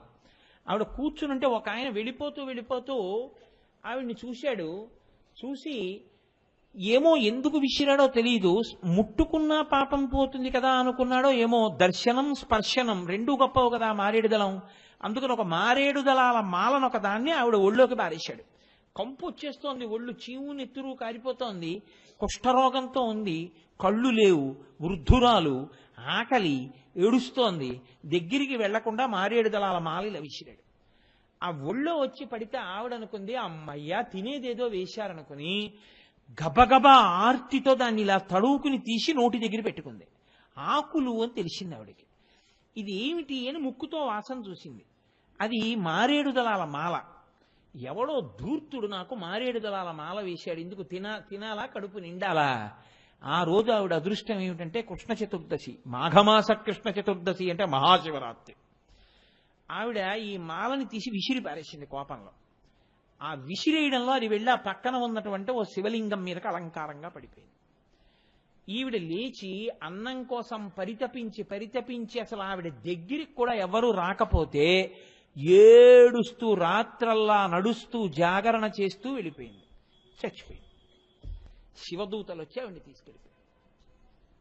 అప్పుడు అడిగారు ఒక ఆయన అందులో ప్రశ్న, ఇంత పాపిష్టిరాలే ఈవిడికి శివదూతలు వచ్చి శివపార్షదులు వచ్చి విమానం ఎలా ఎక్కించారని అడిగారు. మీరు తెలిసి ముట్టుకున్నా తెలియకుండా ముట్టుకున్నా నిప్పు నిప్పే, తెలిసి ముట్టుకున్నా తెలియకుండా ముట్టుకున్నా నీరు నీరే. గోకర్ణ క్షేత్రం అంత గొప్పది. అందుకే మనుష్య ఉపాధిలోకి వచ్చిన వాళ్ళు తప్పకుండా కొన్ని క్షేత్రముల మట్టి తొక్కాలి, అంటే వెళ్ళాలి. వెళ్ళకపోతే జీవుడు ఊపిరుండగా చేసుకోకపోతే ఎవరు ఉద్ధరిస్తారు? వెళ్ళాలి తప్పకుండా కొన్ని క్షేత్రాలకి. కాబట్టి అటువంటి గోకర్ణ క్షేత్రంలో నీవు తపస్సు చేస్తే ఏ కోరిక సామాన్యమైంది కాదు. ఆకాశగంగని తీసుకురావాలి, చతుర్ముఖ బ్రహ్మగారి అనుగ్రహం కలగాలి. కాబట్టి గోకర్ణంలో తపస్సు చెయ్యి. ఇప్పుడు ఆయన గోకర్ణం వెళ్ళాడు. కోరిక చాలా తీవ్రమైంది కాబట్టి ఉగ్రమైన తపస్సు చేశాడు.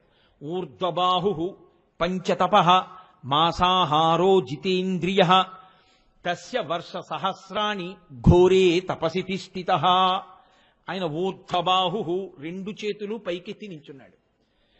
పంచతప, పంచతప అంటే ఇటు వెనక రెండు పక్కల అగ్నిహోత్రాన్ని పెట్టుకుంటారు, వాటి సెగ తగులుతూ ఉంటుంది.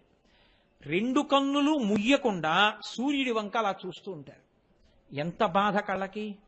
4 అగ్నిహోత్రముల మధ్యలో కేవలం బొటనవేళ్ల మీద నిలబడి సూర్యుడి వంక చూస్తూ అలా నెలకి ఒక్కసారి మాత్రమే ఆహారమును తీసుకుంటూ తర్శ్య వర్ష సహస్రాణి 1000 ఏళ్లు తపస్సు చేశాడు గోకర్ణ క్షేత్రంలో. అందుకే భగీరథ ప్రయత్నం అంటారు. చతుర్ముఖ బ్రహ్మగారు ప్రత్యక్షమయ్యారు. ఏమిరా నాయన ఇంత ఘోరమైన తపస్సు చేశావు, ఇంత కష్టపడ్డావు, నీకేం కావాలన్నారు. నాకు 2 కావాలి.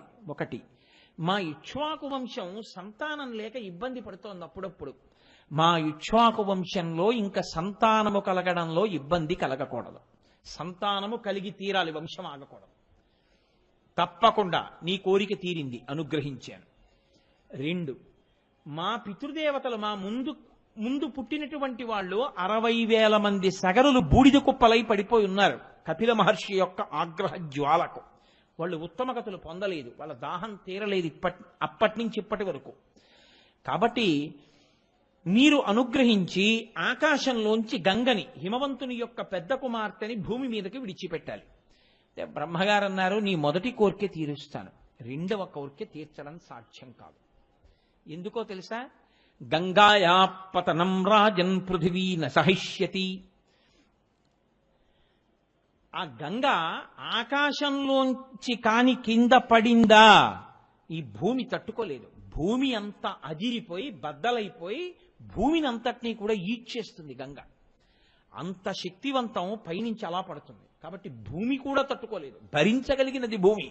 అటువంటి భూమి తట్టుకోలేదు. కాబట్టి నాకు తెలిసినంత వరకు ఇంకా అలా పట్టుకోగలిగినటువంటి వాడు అంటే గంగ కాదు, భూమి కాదు, ఆకాశం కాదు, సమస్తమును సృష్టించినటువంటి పరాత్పరుడైన మహేశ్వరుడైన సాంబసదాశివుడైన త్రయంబకుడైన ఒక్క ఈశ్వరుడు మాత్రమే పట్టుకోవాలి. ఆయనని పట్టుకోని చెప్పడానికి నేను సరిపోను, నేను ఆయన కింకరుణ్ణి. నేనెలా చెప్తాను ఆయన్ని వచ్చి పట్టుకోమని? తెల్లవారు లేస్తే నేను ఆయన పూజ చేస్తాను. కాబట్టి నేను అడగలేను, నువ్వు ఆయన్ని మెప్పించుకో.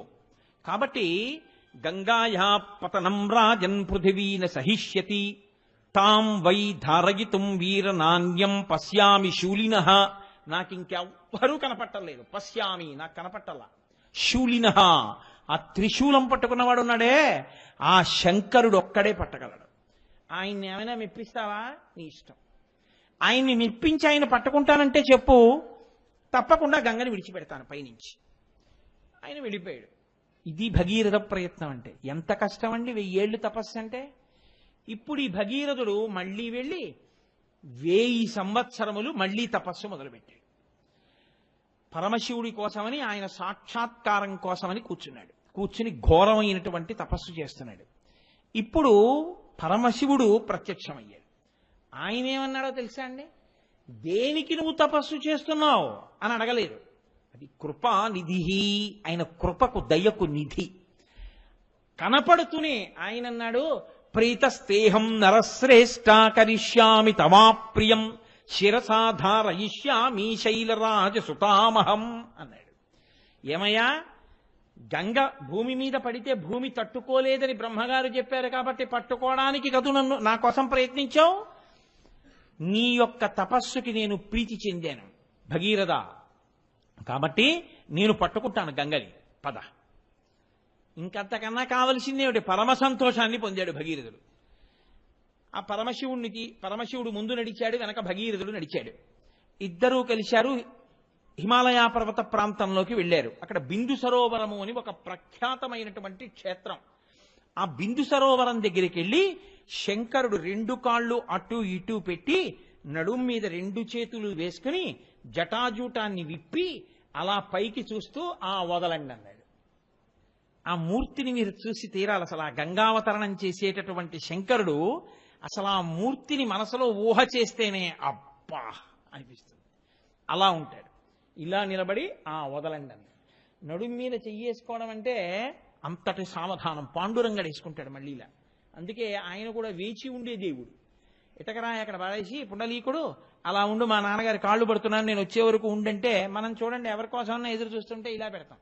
అలా ఆయన కూడా భక్తుడి కోసం భగవంతుడు ఎదురు చూశాడు కాబట్టి పాండురంగడు నడుము మీద చేతులు వేసుకుంటాడు.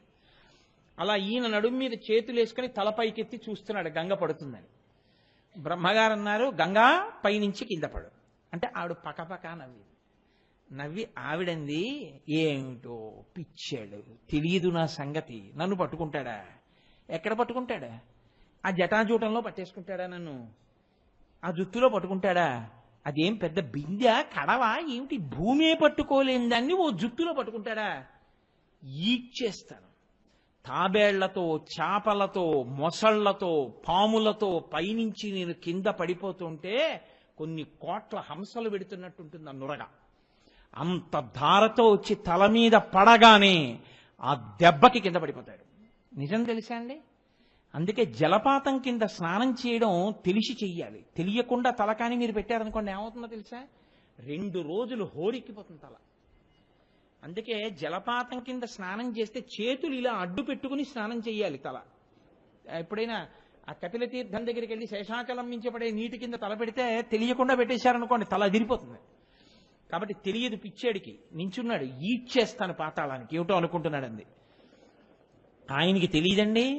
అందరి మనసులను తెలుసుకోగలిగిన వాడు కాబట్టి త్రినేత్రుడయ్యాడు ఆయన.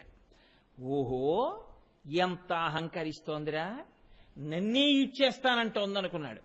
సాకథం చిన్మహీంగంతుం న శక్నోద్యత్నమాస్థిత నైవ నిర్గమనం లేభే జటామండలమోహిత అన్నారు మహర్షి. ఆయన పెద్ద జటాజూటాన్ని విప్పి నించున్నాడు. ఇంకా పైనుంచి గంగ ఏమి వేగమో వచ్చి పడిపోయింది. అలా అంత గంగ పడుతూ ఉంటే పక్కన నీ మీద పడితే తట్టుకోలేవా వేగాన్ని, భగీరథ దూరంగా పర్వత శిఖరం మీద నించోమన్నాడు. ఆయన గంగ శివుడి మీద పడి శివుడి మించి కింద పడుతుంది, కింద పడి ప్రవహిస్తుంది. ప్రవహించిన తర్వాత నేను వెళ్ళి పాతాళలోకానికి తీసుకెడదాం, మా పితృదేవతలు మా పితరులు ఎక్కడ బూడిద కుప్పలై పడిపోయారో అక్కడికి తీసుకెడదామని పాపం ఆయన నించున్నాడు. గంగ పడ్డం కనపడుతోంది, చుక్క కింద పట్టలేదు. ఆ జటాజూటంలో ఉండిపోయింది. ఎన్నేళ్ళు? అలా కొన్ని 100 సంవత్సరములు పడుతూనే ఉంది గంగ. ఆయన అలా నిలబడే ఉన్నాడు. చుక్క నీరు ఇలా కూడా జారట్లేదు. అంత పెద్ద జటాజూటాన్ని నిర్మాణం చేశాడు. వ్యోమకేశ అందులో ఉండిపోయింది. అందులో అలా తిరుగుతూనే ఉంది. ఇప్పటికీట ఆ గంగ యొక్క తడి ఉండిపోయి ఆయన నాట్యం చేస్తుంటే ఆ తడి జటలు విచ్చుకుంటాయిట. విచ్చుకున్నప్పుడు ఆయన సోయగం గురించి ఆ పతంజలి వ్యాఘ్రపాదుడు నిలబడి చూస్తుంటారు ఆ శివతాండవాన్ని. ఏమీ అందం. అందుకే అసుర సంధ్య వేళలో శివాలయానికి వెడితే అందరి దేవతల దర్శనం అయిపోతుంది. రావణాసురుడు అదే కోరుకున్నాడు.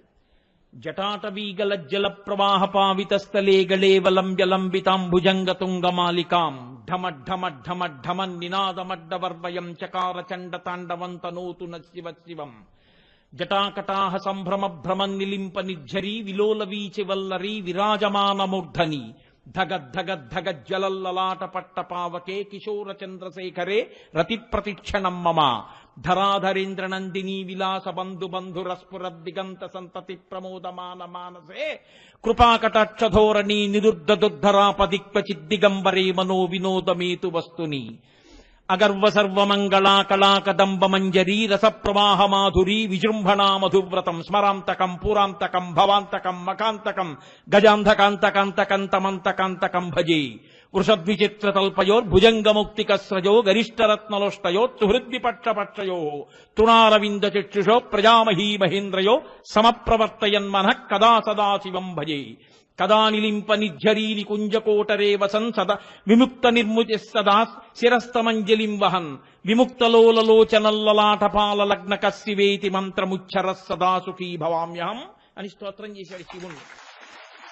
ఈశ్వరా, నువ్వు తాండవం చేస్తుంటే, నువ్వు గిర్ర గిర్ర గిర్ర గిర్ర తిరుగుతూ ఉంటే, ఆ లోపల ఉన్నటువంటి గంగ కూడా బిందెలో తిరిగినట్టు తిరుగుతూ ఉంటే, ఆ తుంపర్లు బయటపడుతుంటే, ఎర్రటి జటలు తడి జటలు విచ్చుకుని అటు ఇటు పడుతుంటే, నువ్వు గిర్ర గిర్ర తిరుగుతుంటే, ఆ భస్మ కింద రాలుతుంటే, పావులు కిందకి పడిపోకుండా పట్టుకుని బుసలు కొడుతూ కోరలు కనపడేటట్టు నోళ్లు విప్పి నిలబడితే, గట్టిగా నీ ఒంటికి చుట్టుకునుంటే, అమ్మవారు పక్కన లాస్యం చేస్తుంటే, మహావిష్ణువు మధ్యలు మోగిస్తుంటే, గణపతి కీర్తన చేస్తుంటే, నువ్వు ఆ కైలాస పర్వతం మీద అసుర సంధ్య వేళలో తాండవం చేస్తుండగా, నేను కాశీపట్టణంలో ఆ గంగానదిలో ఉన్నటువంటి ఒక సైకతం మీద ఒక పొదరింటిలో కూర్చుని 3 కన్నులు కలిగినటువంటి నిన్ను పంచాక్షరీ మహామంత్రంతో జపం చేసి ఆ తాండవం చేస్తున్నటువంటి పరమశివాని దర్శనాన్ని ఎప్పుడు పొందుతానో అని స్తోత్రం చేశాడు. అటువంటి తాండవం చేసేటటువంటి వాడు. అందుకే ఆయన పేరు చెప్తే చాలు వెంటనే గంగా అంటారు. అలా గంగని పట్టి కొన్ని సంవత్సరములు ఉండిపోయాడు ఆయన. అలా తిరుగుతోందంతే ఆవిడ. సాకథం చిన్మహీం గంతుం న శక్నోద్యత్నమాస్థితః నైవ నిర్గమనం లేభే జటామండలమోహిత. ఆ జటామండలంలో ఉండిపోయింది. చూశాడు చూశాడు చూశాడు చూశాడు పాపం భగీరథుడు. కింద పడుతుందేమో అని చూస్తున్నాడు, కింద పడదు. ఎప్పటికిరా బ్రహ్మగారి గురించి తపస్సు చేశాను, శివుడి గురించి తపస్సు చేశాను, తీరా గంగ పడ్డం మొదలెట్టింది, చుక్క కింద పడదు. ఏం చేయడం? మళ్ళీ పరమశివుడి గురించి మళ్ళీ తపస్సు మొదలు పెడితే శంకరుడు అన్నాడు, గంగ అహంకరించింది, కట్టేశాను, నువ్వు కోరుకున్నావు కాబట్టి విడిచిపెట్టేస్తున్నాను. ఇప్పుడు గంగకి తెలిసి వచ్చింది, ఓహో శంకరుడి జటాజూటం అంటే ఇలా ఉంటుందని. అప్పటి నుంచి కోరుకుందిట, ఉంటే ఇక్కడే ఉంటానని. మహానుభావుడి జటాజూటంలో పడ్డాను చాలని ఆయన విడిచిపెట్టాడు. సాకథం చిన్మహీం గంతుం, వెంటనే గగనా శంకర స్థిత తతోధర నిమాశ్రిత వ్యసర్పత జలం తత్ర తీవ్ర శబ్ద పురస్కృతం అంటారు. ఆ ఆకాశంలోంచి గంగ పెద్ద ధార కింద పడిపోతుంటే ఆ పక్కన పెద్ద పెద్ద నురగ తుంపర్లు లేచాయి. అప్పటికి ఎప్పటి నుంచో పడిపోతోందేమో, ఆ చుట్టుపక్కలంతా మంచులాగా పట్టేసింది. కొన్ని లక్షల హంసలు వచ్చి నిలబడితే ఎలా ఉంటుందో అంత తెల్లటి పొంగు నురుగు, అంత నీటితో ఆ జటాజూటం ఉంది. ఇంకా కొన్ని వేల సంవత్సరములు పడ్డా జటాజూటంలో పడతాడు ఆయన. అటువంటి గంగని ఇప్పుడు ఆయన ఒక్కసారి విడిచిపెట్టేశాడు. విడిచిపెట్టేసేటప్పటికి కుండలోంచి నీరు అన్ని పక్కల నుంచి పడిపోయినట్టు, అందులోంచి పడిపోయినటువంటి నీరు తూర్పు దిక్కుకి 3 ప్రవాహాలు వెళ్ళిపోయాయి. 3 పాయలు తూర్పు దిక్కుగా ప్రవహించి వెళ్ళిపోయాయి. నళిని, లాదిని, పాదిని. పశ్చిమ దిక్కుగా 3 పాయలు వెళ్ళిపోయాయి. అవే సుచక్షువు, సీత, సింధువు. 7వ పాయ భగీరథుడున్న వైపుకి వెళ్ళింది. ఇప్పుడిది దేవతలు చూశారట. ఒరే, ఇంతకు ముందు అన్నాడు చూడలేదు, ఏమి గంగావతరణం రా, ఆకాశ గంగ పైనుంచి శివుడి మీద పడుతోంది, శివుడి జటాజూటంలోంచి ఆయన శరీరాన్ని తాకి హిమాలయాల మీద పడుతోంది, హిమాలయాల్లోంచి భూమి మీద పెడుతోంది, భూమి మీద ముందు భగీరథుడు వెడుతున్నాడు, భగీరథుడి రథం వెనక గంగ వెళ్ళిపోతోంది. యథా భగీరథో రాజా తతో గంగా యశస్విని జగామ సరితా శ్రేష్ఠ సర్వపాప ప్రణాశిని. ఆ గంగ భగీరథుడి రథం వెనకాల ఎడుతోంది. అందులో ఎండ్రకాయలు, తాబేళ్లు, మొసళ్ళు, పాములు అన్నీ అందులో ఆ ప్రవాహంలో వెళ్ళిపోతున్నాయి. అబ్బబ్బబ్బా ఏమి గంగావతరణం చూద్దాం రంజని దేవతలు, యక్షులు, గంధర్వులు, కిన్నెరులు, కింపురుషులు, మహోరగాలు అన్నీ కూడా తమ తమ లోకాలన్నీ ఖాళీ చేసేసాయి. రథాలెక్కి ఎవరి వాహనాలెక్కి వాళ్ళందరూ వచ్చేశారు. వచ్చేసి వాళ్ళందరూ ఆ గంగా ప్రవాహం భగీరథుడి రథం వెనకాల వెళ్ళిపోతుంటే చూద్దాం రండి అని అందరూ ఆ ప్రవాహం వెనకాల వెళ్ళిపోతున్నారు. మధ్యలు వాయించే వాళ్ళు మధ్యలు వాయిస్తున్నారు, నాట్యాలు చేసేవాళ్ళు నాట్యాలు చేస్తున్నారు. అంత పెద్ద ప్రవాహం పడిపోతుంటే తల పెడితే తల బద్దలైపోతుంది. కాబట్టి తత్ర దేవర్షి గంధర్వాహ వసుధా తలవాసినః భవాంగపతితంతో యం పవిత్రమితి పస్పృశు. పరమశివుడి యొక్క తలకి పరమశివుడి యొక్క ఒంటికి తగిలింది కాబట్టి ఇప్పుడు గంగకి పాపములు పోగొట్టగలిగిన శక్తి వచ్చింది. మహానుభావుడు, ఆయన ఒంటికి తగిలింది గంగ కాబట్టి ఇప్పుడు గంగకి శక్తి అని వాళ్ళు తల పెట్టలేక భవాంగపతితంతో యం పవిత్రమితి పస్పృశు ఆ గంగలో చేయిపెట్టి నీళ్లు తీసి ఇలా చల్లుకున్నారు. గంగ తల మీద పడగానే ఒక చుక్క వాళ్ళ పాపరాశులన్నీ ధ్వంసమైపోయి వెంటనే వాళ్ళు ఉత్తమమైన రథాలెక్కి మహాపాపాలు చేసుకున్న వాళ్ళు, శాపాల్లో ఉన్న వాళ్ళు అందరికీ విమోచనం అయిపోయి ఒక్కసారి వాళ్ళందరూ దివ్య రథాల్లో దేవలోకాలకు వెళ్ళిపోతున్నారు. దేవలోకాల్లో ఉన్న వాళ్ళందరూ రే గంగావతరణం శివుడి మిచ్చి పడుతోంది, రండి స్నానం చేద్దామని వాళ్ళందరూ వచ్చి గంగలో మునకలేసేస్తున్నారు, నీళ్లు జల్లేసుకుంటున్నారు. పాపాలు పోయి పైకి వెళ్ళిపోయే వాళ్ళు, పైనుంచి స్నానాలకు వచ్చేసేవాళ్ళు, ముందు భగీరథ రథం వెనకాల వెళ్ళిపోతున్న గంగ వెంట వెళ్ళిపోతున్నటువంటి దేవతలు, యక్షులు, గంధర్వులు, కిన్నెరులు, కింపురుషులు, అప్సరసలు నాట్యం చేస్తూ వెళ్ళిపోతున్నారు. ఇంతమంది ఆశ్చర్యం. మొత్తం 33 కోట్ల మంది దేవతలు ఆకాశంలో నిలబడి ఆ ప్రవాహం వెళ్లడం, భగీరథుడు వెళ్లడం చూస్తున్నారు. కొన్ని చోట్ల వంకరగా వెడుతోంది, కొన్ని చోట్ల నిలువుగా వెడుతోంది, కొన్ని చోట్ల పైకెక్కుతోంది, కొన్ని చోట్ల కింద పడుతోంది, ఒక చోట తన ప్రవాహాన్ని తానే ఢీకుంటోంది, ఒక చోట సుడిగుండం తిరుగుతోంది, ఒక చోట తుంపర్లు చిమ్ముతోంది.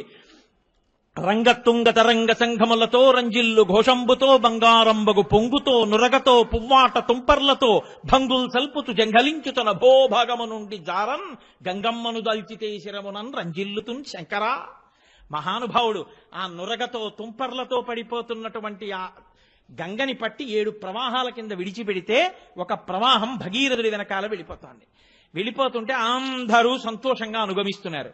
అక్కడే జహ్ను మహర్షి తపస్సు చేస్తున్నారు. ఆయన యజ్ఞవాటాన్నంతటినీ ముంచెత్తేసింది గంగ. ఎప్పుడైతే తను చేస్తున్నటువంటి యజ్ఞవాటాన్ని ముంచెత్తిందో ఆయనకి కోపం వచ్చి, ఋషే కదండి, ఒక్కసారి దాన్ని అంతటినీ చేత్తో పట్టుకు తాగేశాడు. ఇప్పటి వరకు కనపడినటువంటి అంత పెద్ద గంగా ప్రవాహం చుక్క నీరు లేకుండా మళ్ళీ మట్టి భూమి కనపడ్డాయి. అయ్యయ్యయ్యో ఇదేం ఆశ్చర్యం రా, జహ్నువు తాగేశాడు నీళ్ళన్నీ. పాపం ముందు పెడుతున్న భగీరథుడికి వెనకాల గంగ చప్పుడు వినపడలేదు, నీటి చప్పుడు, ప్రవాహం వేగం. ఇదేమిటని వెనక్కి తిరిగి చూశాడు, చుక్క నీళ్లు లేవు, ఎండిపోయింది. ఏమైపోయింది గంగ అన్నాడు. జహ్ను మహర్షి యజ్ఞకవాటాన్ని ముంచెత్తింది, కోపం వచ్చి ఆయన తాగేశాడు అన్నారు. ఇది భగీరథ ప్రయత్నం అంటే. ఆయన మళ్లీ వచ్చి ఆయన కాళ్ళ మీద పడ్డాడు. అయ్యో మా పితరులని రక్షించుకోవడానికి తీసుకెడుతున్నానయ్యా, ప్రవాహం అన్న తర్వాత ముంచెత్తడం దాని లక్షణం, నీ జోలికి రాకుండా ఉండవలసింది, కానీ మాకేం తెలుసు, మన్నించి విడిచిపెట్టమన్నాడు. దేవతలందరూ వచ్చి ప్రార్థించారు. పాపం ఎంత కష్టపడ్డాడు, 1 రోజా 2 రోజులా, ఎంత కష్టపడి తెచ్చుకున్నాడు, విడిచిపెట్టేవయ్యా అన్నారు. అంటే ఆయన అన్నాడు, తాగేశాను కదా ఆ గంగని, కాబట్టి కుడి చెవిలోంచి వదిలేస్తానన్నాడు. తస్మాత్ జహ్ను సుతా గంగా జాహ్నవి. ఆవిడ ఆ జహ్ను మహర్షి యొక్క కుడి చెవిలోంచి విడిచిపెట్టబడింది కాబట్టి, ఆయన శరీరంలోంచి బయటికి వచ్చింది కాబట్టి తనూభవ అంటే కూతురైంది. కాబట్టి ఆవిడ్ని జాహ్నవి అని దేవతలందరూ కూడా పిలవడానికి ఒప్పుకున్నారు. కాబట్టి జహ్ను మహర్షి యొక్క పేరు మీద ఆయనకి కూతురైంది. ఇప్పుడు జాహ్నవి అన్న పేరుతో గంగ మళ్ళీ భగీరథుడి వెనకాల మళ్ళీ ప్రవాహం మొదలుపెట్టింది. అందుకే అప్పటి నుంచి ఇప్పటి వరకు ఆ గంగ యొక్క అంశ ప్రతి జీవులకి కుడి చెవిలో ఉంటుంది. పూజ చేసేటప్పుడు ఆవలించిన, తుమ్మిన, దగ్గిన, శరీరంలోంచి నవరంధ్రాలలోంచి ఎట్నించన్న గాలి బయటికి వెడితే ఆ పూజ అక్కడతో పూర్తయిపోతుంది. ఆ తర్వాత చేసే పూజ ఇంకా లెక్కలోకి తీసుకోరు. కాబట్టి మళ్ళీ నవరంధ్రములలోంచి గాలి బయటికి వెళ్ళిందో మళ్ళీ స్నానం చేసి వచ్చి మళ్ళీ పూజ చేయాలి, ఆచమనం చేసి. మళ్ళీ లేచి స్నానం చేసి మళ్ళీ వచ్చి కూర్చుంటే మాత్రం మళ్ళీ నీకు నవరంధ్రాల్లోంచి గాలి వెళ్ళదని గుర్తేమిటి? అందుకని ఏం చేస్తారంటే, ఎప్పుడైనా తుమ్మడమో దగ్గడమో ఇలాంటి పని జరిగిందనుకోండి, పూజ చేసేటప్పుడు ఓసారి కుడి చెవి మీద చెయ్యేసుకుంటారు. అంటే గంగా స్నానం చేసినటువంటి ఫలితం లభిస్తుంది. కాబట్టి ఇప్పుడు ఆ జహ్ను మహర్షి యొక్క కుమార్తె అయి ఆయన కుడి చెవిలోంచి బయటికి వచ్చింది. ఇప్పుడు మళ్ళీ ఆ జాహ్నవీ రూపంతో ప్రవహించింది. ఆ భగీరథుడు ముందు రథం మీద వెళ్లి పాతాళలోకానికి తీసుకెళ్లాడు. పాతాళలోకంలోకి వెళ్లి ఆ సగరులు 60,000 మంది యొక్క బూది కుప్పల మించి ప్రవహించింది. ప్రవహించగానే వాళ్ళందరికీ దాహం తీరి వాళ్ళు ప్రేతత్వం నుంచి విముక్తి పొంది వాళ్ళందరూ ఉత్తమ లోకాలకి వెళ్ళిపోయారు. 60,000 మంది.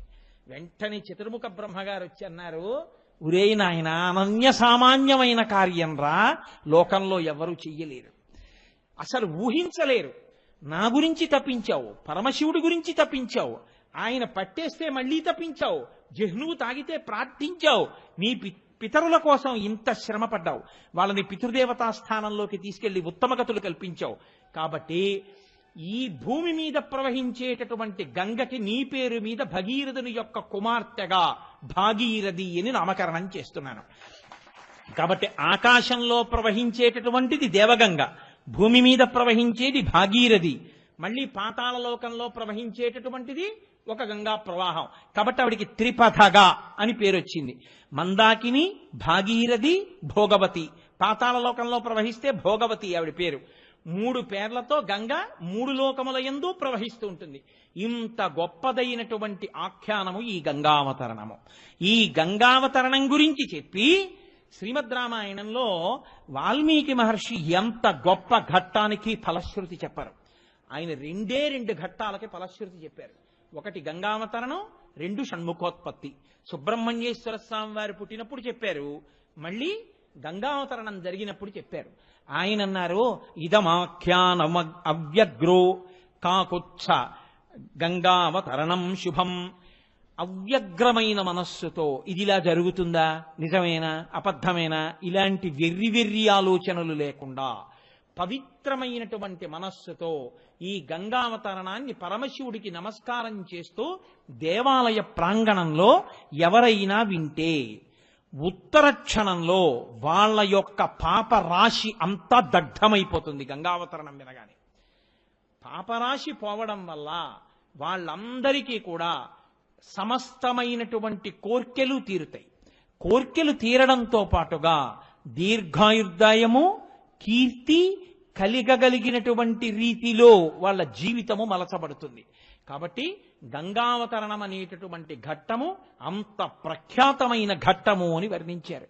ఎంతో మంది పెద్దలు ఇప్పటికీ గంగ దగ్గరికి వెడుతుంటారు, గంగలో స్నానం చేస్తూ ఉంటారు, పాపములన్నిటినీ పోగొట్టుకుంటూ ఉంటారు. గంగా స్నానం అంత గొప్పది ఎందుకైందో తెలుసా అండి? ఒక్కటే కారణం. గంగకంత గొప్పతనం రావడానికి పరమశివుడి యొక్క శరీరమునకు తగలడమే కారణము. వాల్మీకి మహర్షి రామాయణంలో తీర్పు చెప్పారు. భవాంగపతితం తోయం, పరమశివుని ఒంటికి తగిలింది కాబట్టి గంగకు ఆనాటి నుండి ఈనాటి వరకు పాపములను పోగొట్టగలిగినటువంటి శక్తి కలిగి ఉన్నది. కేవలం వెళ్ళి ఒక మునక వేస్తే చాలు. అందుకే శంకరాచార్యుల వారు భజగోవిందం చేస్తే భగవద్గీత కించిదధీత గంగాజలలవకణికాపీత సకృతపయేన మురారి సమర్చ క్రియతే తస్య యమేన నచర్చ అంటారు. లోకంలో ఎవరైనా సరే భగవద్గీత కించిదధీత, కొంచెం భగవద్గీతని ప్రసన్నమైన మనస్సుతో నేర్చుకుందాం, అనుష్ఠిద్దామని భగవద్గీత చదివితే అటువంటి వారు కాని గంగాజలలవకణికాపీత, గంగానదిలో ఉండేటటువంటి నీటి బొట్టుని నాలుక మీద వేసుకుని తాగినా, తల మీద చల్లుకున్నా, గంగాజలలవకణికాపీత సకృతపయేన మురారి సమర్చ, ఒక్కసారి జీవితంలో కన్నుల ఆనంద బాష్పములు కారేటట్టుగా పరమ ప్రసన్నమైన మనస్సుతో పరమభక్తితో శ్రీ మహావిష్ణువుని తులసి దళాలతో కాని పువ్వులతో కాని పూజ చేసిన, మానసికంగా పూజ చేసిన, సకృతపయేన మురారి సమర్చ క్రియతే తస్య యమేన నచర్చ, వాడికి యమధర్మరాజుతో వాదోపవాదములు ఉండవు.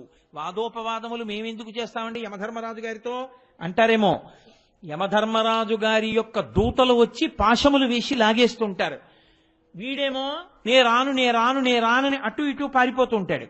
పారిపోతుంటే ఆ దూతలు ఏం చేస్తారంటే కపము, వాతము, పైత్యము అని 3 ప్రకోపింప చేస్తారు శరీరంలో. ఈ పైత్యం చేత సంధి కలుగుతుంది. అంటే ఏమిటో మాట్లాడుతుంటాడు, ఏవో గుర్తొస్తాయి, అవన్నీ ఇప్పుడు చేస్తున్నాను అనుకుని సంధి ప్రలాపం అంటారు, ఏవేవో అరుస్తూ ఉంటాడు, ఏవో మాట్లాడతాడు. అప్పుడు తన దృష్టి దేని మీద ఎప్పుడో చేసిన పనేదో గుర్తొస్తుంది, దాన్ని అరుస్తూ ఉంటాడు. ఆ కపము వాతము నొక్కేస్తుంటాయి జీవుణ్ణి. ఆ ప్రాణం ఎటు వెళ్ళలేక వాటి మధ్యలోకి వెళ్ళిపోతుంది. వెళ్ళిపోయిన తర్వాత అప్పుడు పాశం వేసి దాన్ని ఉగ్గడించేస్తాడు. అటువంటి స్థితిలో ఇక మనసు నిలబడదు, బుద్ధి పనిచేయదు, తానేదైనా మాట్లాడదాం అనుకున్నా చెప్దామన్నా ఇక చెప్పగలిగిన ప్రజ్ఞ ఉండదు.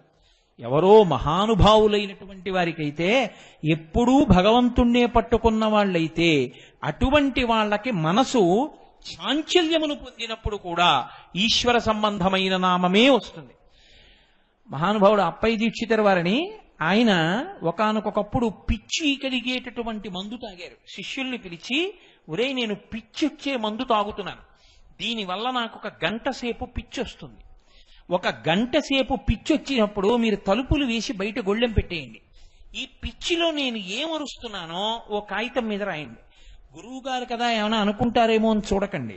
నా మనసుకి స్థిమితం లేనప్పుడు, నా మనసు స్వస్థత తప్పిపోయినప్పుడు భగవంతుడి గురించి అరవగలిగితే నా మనసు భగవంతుణ్ణి అప్పుడు కూడా పట్టుకోగలదు అని నమ్మకం. ఇతర విషయాలు ఏమైనా అరిస్తే నా మనసు భగవంతుణ్ణి పట్టుకోవడంలో కృతకృత్యం కాలేదు అని గుర్తు.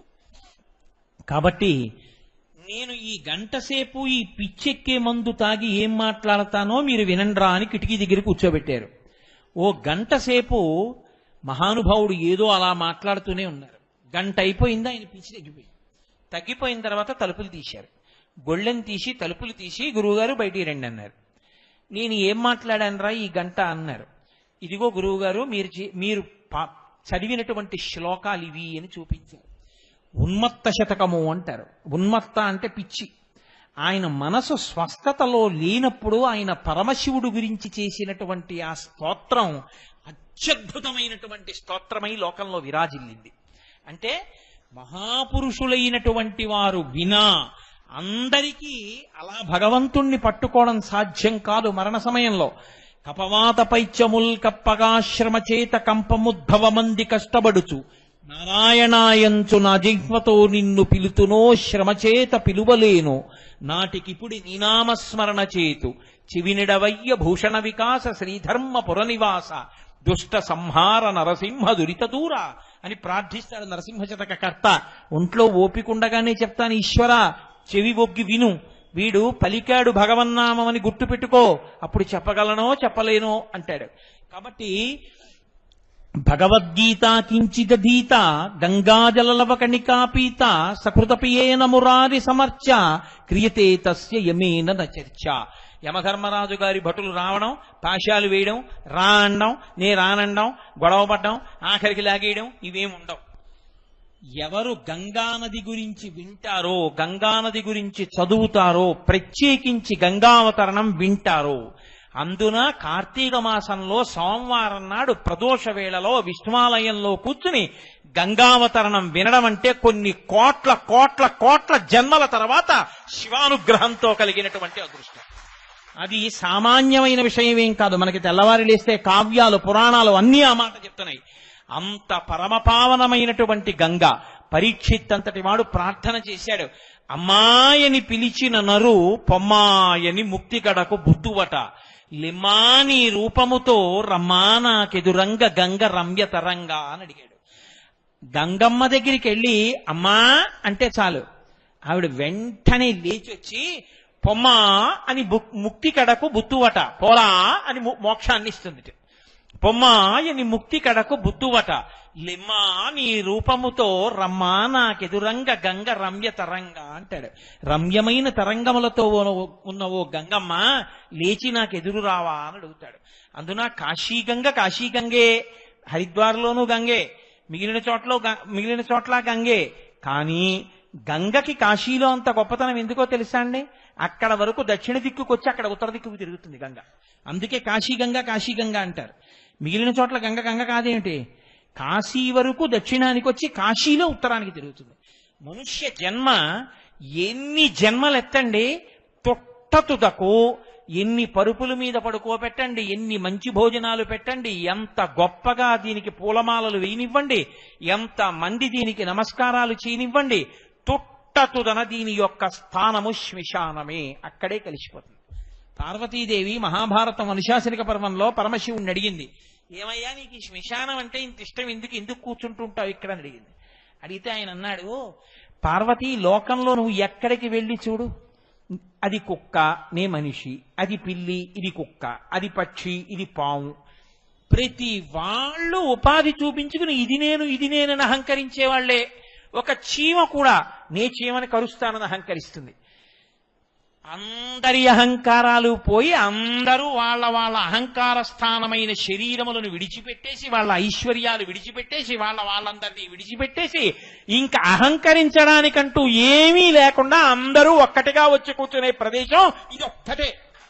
ఎవ్వడూ గర్వపడ్డానికి ఏమీ లేరు ఇక్కడ.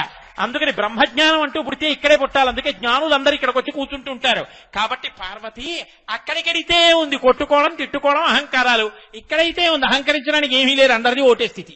కుక్కలో జీవుడు, పిల్లిలో జీవుడు, పాములో జీవుడు, తొండలో జీవుడు, మనిషిలో జీవుడు, పరిపాలకుడిలో జీవుడు, పరిపాలింపబడిన వాడి జీవుడు, అందరి జీవుళ్ళు ఒకటిగా వచ్చి జీవులే ఉంటారు ఇక్కడంతే. అన్ని అహంకరించిన కాయములన్నీ కాష్టముల యందు కాలిపోతాయి. కాబట్టి సమానత్వమునకు వేదిక శ్మశానము. అందుకని ఇక్కడ కూర్చుని ఎరా ఇప్పుడు బుద్ధి వచ్చిందా అని చూస్తుంటా. ఇలా అన్నావే, అది ఏమైందిరా చూస్తున్నావా? ఈ బుద్ధి ముందుంటే మీ నాన్నగారిని తీసుకొచ్చావు, తాతగారిని తీసుకొచ్చావు, మామగారిని తీసుకొచ్చావు, ఈ బుద్ధి పెట్టుకుని ఉంటే ఇక్కడికి రాకుండా నేను నిన్ను వచ్చి పొందేవాడిని కదరా, చూసావా అని పాఠం చెప్తుంటాను. పార్వతి, అందరి అహంకారాలు పోయేస్తాను. అప్పుడు వాళ్ళని చూస్తే ఎంత గమ్మత్తుగా ఉంటుందో తెలుసా? అందుకు కూర్చుంటాను అక్కడ. పరమశివుడు అంటే అంతటి మహాజ్ఞాని, అంతటి మహానుభావుడు. కాబట్టి ఆ గంగావతరణ ఘట్టము అంత గొప్పది. గంగ ప్రవహిస్తుంది. గంగ నిలబడిపోయింది అనుకోండి, ఉపయోగం లేదు. గంగ ప్రవహించి వెళ్ళిపోతుంది. ఇంతకీ నేను ఎక్కడ మొదలు పెట్టాను? ఏ జన్మలో ఉండండి, ఏ శరీరంలో ఉండండి, అన్ని శరీరాలు దక్షిణ దిక్కుకు వెళ్ళిపోతాయి. ఎందుకంటే దక్షిణ దిక్కు యమస్థానం. అందరూ యమధర్మరాజు గారి యొక్క పాశములకు పడిపోయేవారే. ఎవ్వరో కోట్ల కోట్ల కోట్ల కోట్ల మందిలో ఒక్కడు మాత్రమే ఉత్తరాభిముఖుడు అవుతాడు, దక్షిణానికి వెళ్లకుండా. ఉత్తర దిక్కునే ఉంటుంది, కైలాస పర్వతం ఉంటుంది. కైలాస పర్వతం మీద ఎవరుంటారు? మృత్యుంజయుడు ఉంటాడు. మృత్యువుని కాలుతో తన్ని మృత్యువుని శాసించగలిగిన వాడు ఉంటాడు. ఇంకా మళ్లీ పుట్టవలసిన అవసరం లేకుండా జనన మరణ చక్రము నుంచి పైకి రావాలి అంటే శివుడి యొక్క జ్ఞానమును పొందినవాడు, శివానుగ్రహమును పొందినవాడెవడో వాడే పునరావృత్తి రహిత శాశ్వత శివ సాయుధ్య స్థితిని పొందుతాడు. కాబట్టి దక్షిణ దిక్కుకు వెళ్లకుండా ఉత్తరానికి తిరిగిన గంగ కాశీలో ఉంది. కాబట్టి కాశీ గంగ అంత గొప్పది. అందుకని కాశీ వెళ్ళా గంగలో స్నానం చేశా, కాశీ వెళ్ళా గంగలో స్నానం చేశా అంటారు. మిగిలిన చోట్ల గంగ కాదేమిటి? అది గంగే. మీరు చూడండి, గంగ యొక్క పవిత్రత అంటే ఎంత గొప్పదో తెలుసా అండి? మనం కలశపాత్ర పెడతాం, కలశపాత్రలో నీటిని తీసుకెళ్లి ఈశ్వరుడికి అభిషేకం చెయ్యం, నైవేద్యానికి ఉపయోగించాం. గంగే చ యమునే చైవ గోదావరి సరస్వతి నర్మదే సింధు కావేరి యోజలేస్మిన్ సన్నిధిం కురు అంటాం. అసలు ఇంకా విచిత్రం ఏమిటో తెలుసా? శ్రీనాథుడు భీమఖండం చేస్తూ ఒక మాట చెప్తాడు, పరమశివుడికి 4 భార్యలని. అందరూ పార్వతీదేవి అనుకుంటారు. నిజంగా అంటే మా స్వామికి 4 భార్యలు అనుకునేరు, ఆయనకు ఒక్కతే భార్య గౌరి. కానీ భార్య పట్ల ఎంత ప్రేమో, భార్యని ఎంత నెత్తి మీద పెట్టుకుంటాడో అలా 4 స్థానములంటే ఆయనకి అపారమైనటువంటి ప్రీతిట. అందుకని 4 భార్యతో సమానమైన స్థానములు పొందారన్నాడు శ్రీనాథుడు. 1 గౌరి, 2 గంగ.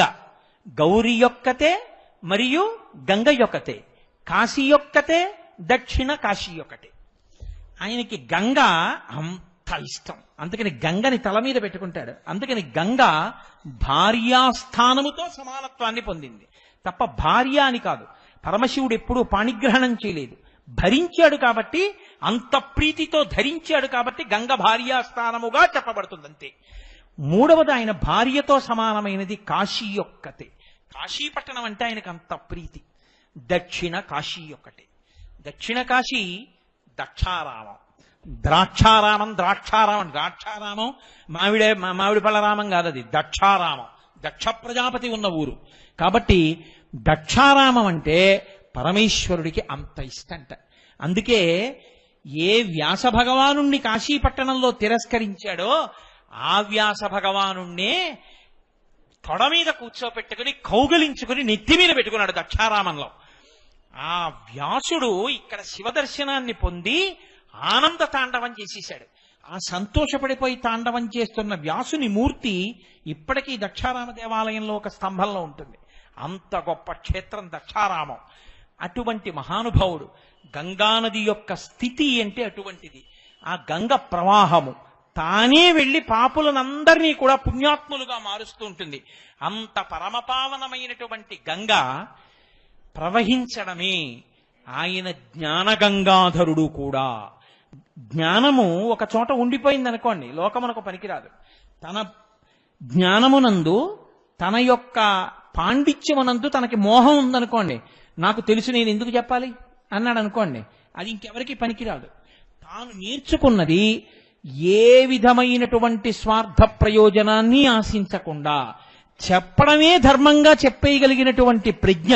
అంటే ఎక్కడో ఉప్పు నీటి సముద్రంలో ఉన్నటువంటి ఉప్పు నీటిని తాగి మంచి నీటిగా మార్చి చల్లటి నీటిని పట్టుకుని నిరాధారమైనటువంటి మార్గంలో ఆకాశంలో ప్రయాణించి వచ్చినటువంటి మేఘము ఈ ఊళ్ళో ఉన్న వాళ్ళందరూ దాహార్తితో ఉన్నారు కాబట్టి వీళ్ళకి చల్లటి నీళ్లు కురిపిద్దాం అనుకున్నప్పుడు వీళ్ళందరూ లేచొచ్చి నాకు కృతజ్ఞత చెప్తారా చెప్పరా అని చూడకుండా అందరూ నిద్రపోతున్న రాత్రి వచ్చి తనలో ఉన్నటువంటి చిట్ట చివరి నీటి బిందువుని కూడా వర్షంలా కురిపించేసి తేలికైపోయి అమ్మయ్యా నా దగ్గరున్నదంతా ఇచ్చేశానని సంతోషంతో దూది పింజలా విడిపోయేటటువంటి మేఘము ఎంత గొప్పదో. ఒక ఆవు పుట్టల మీద నది ఒడ్డున ఉన్నటువంటి పచ్చగడ్డి పరికలన్నింటినీ గబగబా తిని ఎక్కడికో వెళ్లి పడుకుని తిన్న గడ్డి పరికలన్నింటినీ లొంగ చుట్టుకుని కడుపులోంచి పైకి తెచ్చి నోట్లో పెట్టుకుని మళ్లీ బాగా తిని నెమరవేసి మెత్తగా గుజ్జుగా మార్చి కడుపులో పెట్టుకుని పాలగా తయారు చేసి దూడ వచ్చి 2 గుద్దులు గుద్దినంత మాత్రం చేత దాచుకోవడం చేతకాక విడిచిపెట్టిన ఆవు ఎంత ఉదారమైనదో. అంత గొప్ప పువ్వులు పళ్ళు కాసినా పండినా ఒక్క పువ్వు తాను పెట్టుకోవడం గాని ఒక్క పండు తాను తినడం గాని చేత కానటువంటి చెట్టు ఎంత ఉదారమైనదో. అంత ప్రవహించి వెళ్ళినా ఒకడు అందులో అశుద్ధాన్ని విసర్జించినా మూత్రం పోసినా స్నానం చేసినా ముళ్ళ చెట్లు గీరినా రాళ్లు అడ్డుపడ్డా పైనుంచి కింద పడినప్పుడు తల బద్దలైనా ఆగకుండా ప్రవహించి వెళ్ళేటప్పుడు తనలో స్నానం చేసినటువంటి వాళ్ళందరి యొక్క పాపములను కడగగలిగినటువంటి గంగ కూడా అంత పునీతమై అంత స్వార్థము లేనిదై అంత పరమప్రఖ్యాతమై భారతదేశానికే గంగానది ఒక తలమానికమై గంగా అన్న పేరు చెప్తే చాలు పులకించిపోయి గంగా స్నానం చెయ్యని వాడు ఉండడు, గంగ చెంబు ఇంట్లో లేనివాడు ఉండడు. గంగ బిందువు తల మీద పడితే చాలు పొంగిపోతారు. గంగ పేరు చెప్పకుండా కలశపాత్రకి ఆవాహన కూడా చేయరు. అంత ప్రఖ్యాతమైనటువంటి నది గంగమ్మ. అందుకే కాశీలో పరమశివుడి దేవాలయంలో విశ్వేశ్వరుడికి ఎంత అభిషేకం ఆరాధన జరుగుతుందో సాయంకాలం వేళ గంగా నదికి అంత ఆరాధన జరుగుతుంది. గంగ హారతి అని ఆ హారతి చూడ్డానికి పడవల్లో ఎదురుగుండా కూర్చుంటారు. ఎంత మందో ఆ కాశీపట్టణం వెళ్లి శరీరాలు విడిచిపెట్టేసి ఆ వారణాసి రెండిటి మధ్యలో ఉన్నటువంటి అనేకమైనటువంటి ఆ నది యొక్క ఒడ్లు మీద అలా కాలిపోతుంటారు. ఆ మంటలు అసుర సంధ్య వేళ దాటిపోయిన తర్వాత మీరు పడవలో వెడుతూ చూస్తుంటే హరిశ్చంద్ర ఘాటు మణికర్ణికా ఘాటు ఇవన్నీ చూస్తుంటే ఇన్ని జ్వాలలో ఆ కాలిపోయే ఆ బూది అంతా అందులో కలిసిపోతుంది. ఆ గంగలో పడ్డవాళ్ళంటే నా ఉద్దేశ్యం శరీరం పడి విడిచిపెట్టమని కాదు, శరీరం పడిపోయిన తరువాత గంగలో కలిసిపోయిన వాళ్ళందరూ మోక్షం పొందుతారు. అందుకే యావత్ భారతంలో ఎక్కడ శరీరం పడిపోనివ్వండి, ఎక్కడ శరీరాన్ని కాల్చేయనివ్వండి. అస్థి సంచయనము అని మరునాడు పొద్దున్న వెళ్లి కొడుకు ఎముకలు తండ్రి గారి శరీరపు బూది తీసి ఒక కుండలో పెట్టి గుడ్డ కట్టి మూట కట్టి భార్య మెడలో ఉన్న బంగారాన్ని లాకర్లో దాచుకున్నట్టుగా తండ్రి శరీరం బూది కుప్పైపోయిన తర్వాత ఆ కుండని గుడ్డ కట్టి పేరు రాసి శ్మశానంలో లాకర్లో పెట్టి దాస్తారు. దాచి సాధ్యమైనంత తొందరగా అయ్యో మా నాన్నగారు శరీరంతో 10 మాటలు వెళ్లి గంగలో స్నానం చేయలేకపోయాడు, గంగావతరణం చదువుకోలేకపోయాడు, గంగావతరణం వినలేకపోయాడు, గంగ చెంబు చూసి నమస్కారం చేయలేకపోయాడు. ఇటువంటి నాన్నగారి యొక్క చితాభస్మాన్ని గంగలో కలిపేస్తానని తాను బయలుదేరి కుండ పట్టుకుని వెళ్లి కాశీపట్టణంలో గంగానదిలో కలిపేసి వస్తారు. నాకు తెలుసున్నంత వరకు సనాతన ధర్మంలో ఉన్న వాళ్ళ శరీరాలలో, భారతదేశంలో పడిపోయిన వాళ్ళ శరీరాలలో 99 మంది శరీరములలో ఉన్నటువంటి బూది ఎముకలు గంగానదిలో కలిసి తీరుతాయి. ఇంత శవభస్మ చేరినా, ఇన్ని ఎముకలు చేరినా ఆ గంగానది జలాల్ని మీరు ఒక డబ్బాలో పట్టి తీసుకొచ్చి ఇంట్లో పెట్టండి. నేను ఒకసారి పరిశీలన కూడా చేశాను. ఎన్ని నెలలు ఉన్న తర్వాత అయినా గంగని ఒక పాత్రలో పోసి చూడండి, కొంచెం బూజు పట్టడం కాని, నలకలు కాని, పురుగులు పట్టడం కాని ఏమీ ఉండదు. ఎక్కడిది గంగకి ఆ పవిత్రత? ఎక్కడి నుంచి వచ్చింది శక్తి ఆ గంగకి? ఇప్పటికీ దేశ విదేశాల నుంచి ఎందరో కాశీ పట్టణానికి వచ్చి ఆ గంగలో స్నానం చేస్తుంటారు. గంగ భారతదేశపు సంస్కృతి సాంప్రదాయాల వారసత్వానికి చిహ్నం. భారతదేశంలో సనాతన ధర్మం మీద భక్తులకు ఉన్న పూనికకి గంగమ్మ చిహ్నం. మనకి నదులలో గంగమ్మ మీద ఉన్నంత భక్తి ఇంకా ఏ నది మీద ఉండదు. గోదావరమ్మ అనం, లేకపోతే నర్మదమ్మ అనం, గంగమ్మ అంటాం. అమ్మవారిని పార్వతమ్మ, లక్ష్మమ్మ అన్నట్టే నదులలో గంగని మాత్రం గంగమ్మ అంటాం. గంగమ్మ అని పేరు పెట్టుకుంటాం.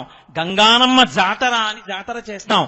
గంగ ఈ జాతి జీవనాడిలో కలిసిపోయింది. గంగ ఒకటి, సనాతన ధర్మం ఒకటి కాదు. సనాతన ధర్మమే గంగ, గంగయే సనాతన ధర్మం. అంత గొప్ప నది. ఆ నదికంత శక్తి రావడానికి కారణం మా స్వామి పరమేశ్వరుడు యొక్క శరీరమునకు తగిలి కింద పడ్డాం. అందుకని ఆయన గంగాధర అన్న నామాన్ని పొందాడు.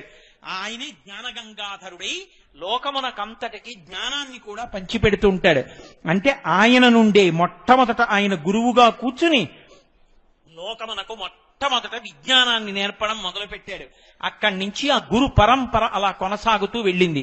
అందుకే ఇప్పటికీ పూజలో కూర్చుంటే సదాశివ సమారంభాం శంకరాచార్య మధ్యమాం అస్మదాచార్య పర్యంతాం వందే గురు పరంపరాం అని పరమశివుడు దక్షిణామూర్తిగా కూర్చుని మౌనంతో జ్ఞాన ప్రకటనం చేసి జ్ఞానబోధ చెయ్యడం దగ్గర మొదలుపెట్టి ఆది గురువుగా కూర్చున్నటువంటి సదాశివుడు, మధ్యలో ఉన్నటువంటి శంకర భగవత్పాదులు ఈనాటి వరకు ఈ 4 మాటలు చెప్పుకోగలిగాను అంటే దానికి కారణమైనటువంటి అస్మద్గురువరేణ్యులైనటువంటి బ్రహ్మశ్రీ మల్లంపల్లి అమరేశ్వర ప్రసాద్ శర్మ గారి వరకు మా గురు పరంపరకంతటికీ కూడా నమస్కారం అని గురువు గారికి నమస్కారం చేసి కూర్చుంటాం.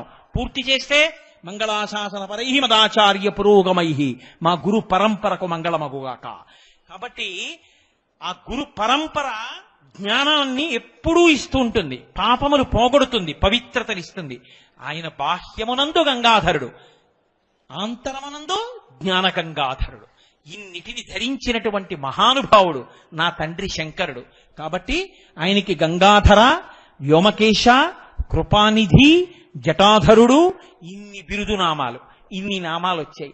కాబట్టి ఒక 5 నామాలతో దండ కట్టాను ఇవాళ. మీ అందరూ సంతోషంగా ఇవాళ గంగావతరణం విన్నారు. కాబట్టి నేను ఇంకొక నామాన్ని ఇవాళ ముట్టుకోను, చాలు. నేను నిజం చెప్తున్నాను, మీరు నమ్మండి, త్రికరణ శుద్ధిగా చెప్తున్నాను. భగవానుడు శివాలయాన్ని పునర్నిర్మాణం చేస్తున్నారే, పిల్లలందరూ కలిసి, ఇంతమంది కలిసి తలో చెయ్యి వేసి గుడిని కట్టాలనుకుంటున్నారు. వీళ్ళని నేను అనుగ్రహించాలి అనుకున్నాడు. ఈ ధూర్తుడు అక్కడ ఇక్కడ తిరుగుతూ ఉంటాడు. వీడిని తీసుకొచ్చి కూర్చోబెడితే తెలిసో తెలీదో 4 మాటలు చెప్పుకుని వీడు పవిత్రుడవుతాడు. నన్ను కూర్చోబెట్టాడు. కార్తీక సోమవారం నాటి సాయంకాలం వేళ గంగాధర నామ వ్యాఖ్యానం చేయించి గంగావతరణం చెప్పించాడు. శంకరాచార్యుల వారు గంగాష్టకము అని ఒక అత్యద్భుతమైన అష్టకాన్ని చేశారు. ఇవాళ మనం ఒక గొప్ప ప్రయోగాన్ని చేద్దాం. గంగానది జలాల్ని ఒక చక్కటి కలశలో పెట్టి, కాకినాడ మన భానుగుడి జంక్షన్ లో ఉన్నటువంటి పోలీస్ క్వార్టర్స్ లోని అయ్యప్ప స్వామి దేవాలయ అంతరాలయంలో ఆ కలశ పెట్టి, ఆ కలశలో గంగమ్మని నామములతో పూజ చేసి పరమ పవిత్రంగా సంధ్యావందనం చేసుకున్నటువంటి బ్రాహ్మణోత్తములు ఆ కలశ పట్టుకుని ఇక్కడికి తీసుకొచ్చారు. ఇప్పుడు వాళ్ళు మీ అందరి మధ్యలోకి వచ్చి ఆ గంగని మీ మీద ప్రోక్షిస్తారు. ఆ గంగ మీ తల మీద పడుతూ ఉండగా ఉత్తినే కూర్చోకుండా శంకరాచార్యకృతమైనటువంటి గంగాష్టకం అంతా చదివి చెప్పడానికి సమయం సరిపోదు కాబట్టి నేను గంగాష్టకంలో ఆయన చెప్పినటువంటి అద్భుతమైన మాటలతో కూడిన ఒక 2-3 శ్లోకములు చిన్న చిన్న మాటలుగా మీతో చెప్పిస్తా. మీరు ఆ గంగాష్టకం మీద దాని వ్యాఖ్యానం మీద మనసు పెట్టి వింటూ ఉండండి. గంగ తనంత తాను మీ తలల మీద పడిపోతుంది. మీరేం ప్రయత్నం చేయక్కర్లేదు. వాళ్ళందరూ మీలోకి వచ్చి వాళ్లే మీకు గంగ చల్లుతారు. నేను మంగళం చెప్తే తప్ప ఈ పీఠం మించి లేవను. మంగళం చెప్పకుండానే గంగాష్టకం చెప్తున్నాను అంటే గుర్తు ఏమిటి? సభంతా అయిపోయిన తర్వాత గంగాష్టకం అయ్యాక నేను అడుగుతానమ్మా అందరి మీద పడిందా అని అడుగుతాను. ఎవరైనా ఒక్కరు మా అబద్ధాలు ఆడకూడదు. ఒక్కరు మా మీద పడలేదంటే మళ్ళీ మీ దగ్గరికి వచ్చి చల్లుతారు. అంత శ్రద్ధగా మీరు కూర్చునుండగా మీ మీద చల్లిస్తాం. అందుకే నేను మంగళం కూడా చెప్పట్లేదు. కాబట్టి చక్కగా డాక్టర్ గారు, ఇరగవరపు సత్యనారాయణమూర్తి గారు, సత్యనారాయణ గారు, ఆ ఇతర ఋత్విక్కులు మీ అందరూ తలకొక ప్రాంగణంలోకి అందరూ ఒక్క చోట కాకుండా వెళ్ళి వాళ్ళకి త్రోవ ఇస్తుండమ్మా. వాళ్ళ గంగ మీద ప్రోక్షిస్తుండగా కార్తీక సోమవారం మన జన్మలు పండే ఇవ్వాల. చక్కగా నేను చెప్పింది మీరు చెప్తుండండి. నేను శంకరులు ఆ గంగాష్టకం గురించి చెప్పిన మాటలు మీతో చెప్పిస్తాను. దాని అర్థం చెప్తాను. చెప్పించడం అనేటప్పటికి చెప్పడం అంటే విడిపోయినంత దరదడా నాకు చూసి చెప్తే వెళ్ళదు. అందుకని ఓ కాగితం పట్టుకుని చెప్తాను, మీరు చెప్తూ ఉండండి. సదాశివ సమారంభాం శంకరాచార్య మధ్యమాం అస్మదాచార్య పర్యంతాం వందే గురు పరంపరాం. నేను చెప్తాను, మీరు చెప్పండి. శైలేంద్రాత్ అవతారణి. అయ్యా మీరు బయలుదేరాలి, చురుగ్గా బయలుదేరాలి. ఎందుకలా నిలబడతారు? తలకోవైపుకి వెళ్ళి చల్లడం మొదలు పెట్టండి. శైలేంద్రాత్ అవతారణి అంటే శైలము అంటే కొండ. కొండలలోకెల్లా అత్యంత గొప్పదైనది ఏదుందో అది హిమవత్ పర్వతం. అంత పరమపావనమైనటువంటి హిమవత్ మీ మీద పడేటట్టు వాళ్ళు చూస్తారమ్మా. స్నానం చేయించరు, ఆ బిందువులు పడతాయి. కాబట్టి హిమాలయ పర్వతము అత్యంత శ్రేష్టమైన పర్వతము. కొన్ని తలుచుకుంటే చాలు, నోటితో అంటే చాలు శక్తి కలుగుతుంది. అంత పరమపావనమైనటువంటి వాటిల్లో హిమవత్ పర్వతం ఒకటి. హిమవత్ పర్వతం పార్వతీదేవిని కని శంకరుడికి కన్యాదానం చేసింది. శంకరుడికి హిమవంతుడు పార్వతీదేవిని కన్యాదానం చేసేసాడు అనుకోండి, త్రికరణ శుద్ధిగా మోక్షం వచ్చేస్తుంది. మోక్షం వచ్చేస్తే హిమాలయాలు ఉండవు. హిమాలయాలు లేకపోతే తపస్సు చేయడానికి అంత పవిత్రమైనటువంటి భూమి ఉండదు. కాబట్టి దేవతలు ఋషులు కలిసి శంకరుణ్ణి అడిగారు, త్రికరణ శుద్ధి లేకుండా కన్యాదానం చేసేటట్టు చెయ్యి అన్నారు. అందుకని శంకరుడు దిగంబరుడిగా కనపడ్డాడు. కనపడితే మేనకాదేవికి అనుమానం, ఏమిటో ఇలా ఉన్నాడు, నిజంగా సుందరుడిగా ఉంటాడా, రేపు పొద్దున మళ్ళీ దిగంబరుడిగా భూతప్రేత పిశాచాల్ని పట్టుకుని తిరుగుతూ ఉంటాడా అని. త్రికరణ శుద్ధిగా కన్యాదానం చేయలేదు కాబట్టి హిమవత్ పర్వతం ఉండిపోయింది కాబట్టి ఇప్పటికీ తపస్సులు చేయగలుగుతున్నారు. అందుకే హరిద్వార్ దగ్గర నుంచి ఇంకా పరమపావన భూములు, తపోభూములు అవన్నీ. ఆ పర్వతం పేరు తలుచుకుంటే చాలు. శైలేంద్రాత్ అంటే హిమాలయ పర్వతము మించి ప్రవహించినటువంటి ఓ గంగా అవతారణి నిజ జలే మజ్జనోత్తారిణి.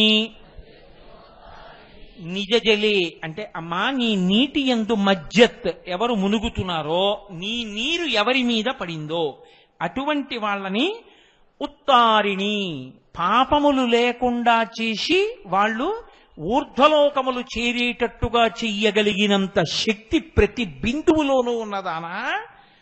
పారావార విహారిణి ప్రవహించి సముద్రాన్ని చేరేదానా. భవభయశ్రేణి సముత్సారిణి ఎంత భయంలో, ఎంత తాపంలో, ఎంత ఉద్వేగంలో ఉన్నా గంగా స్నానము చేత పాపమును తొలగించి ఉద్వేగమును తొలగించగలదానా? శేషాహేరనుకారిణి. ఆదిశేషువు భూమి మీద పాకారనుకోండి, అది 1000 తలల పాము. ఆ పాము భూమి మీద పాకితే ఎలా ఉంటుందో గంగ ప్రవహిస్తున్నప్పుడు చూస్తే అలా ఉంటుంది. మీరు మనకి ఆ మానసాదేవి దేవాలయము అని చెప్పుంది హరిద్వార్ ఋషికేశ్ దగ్గరలో.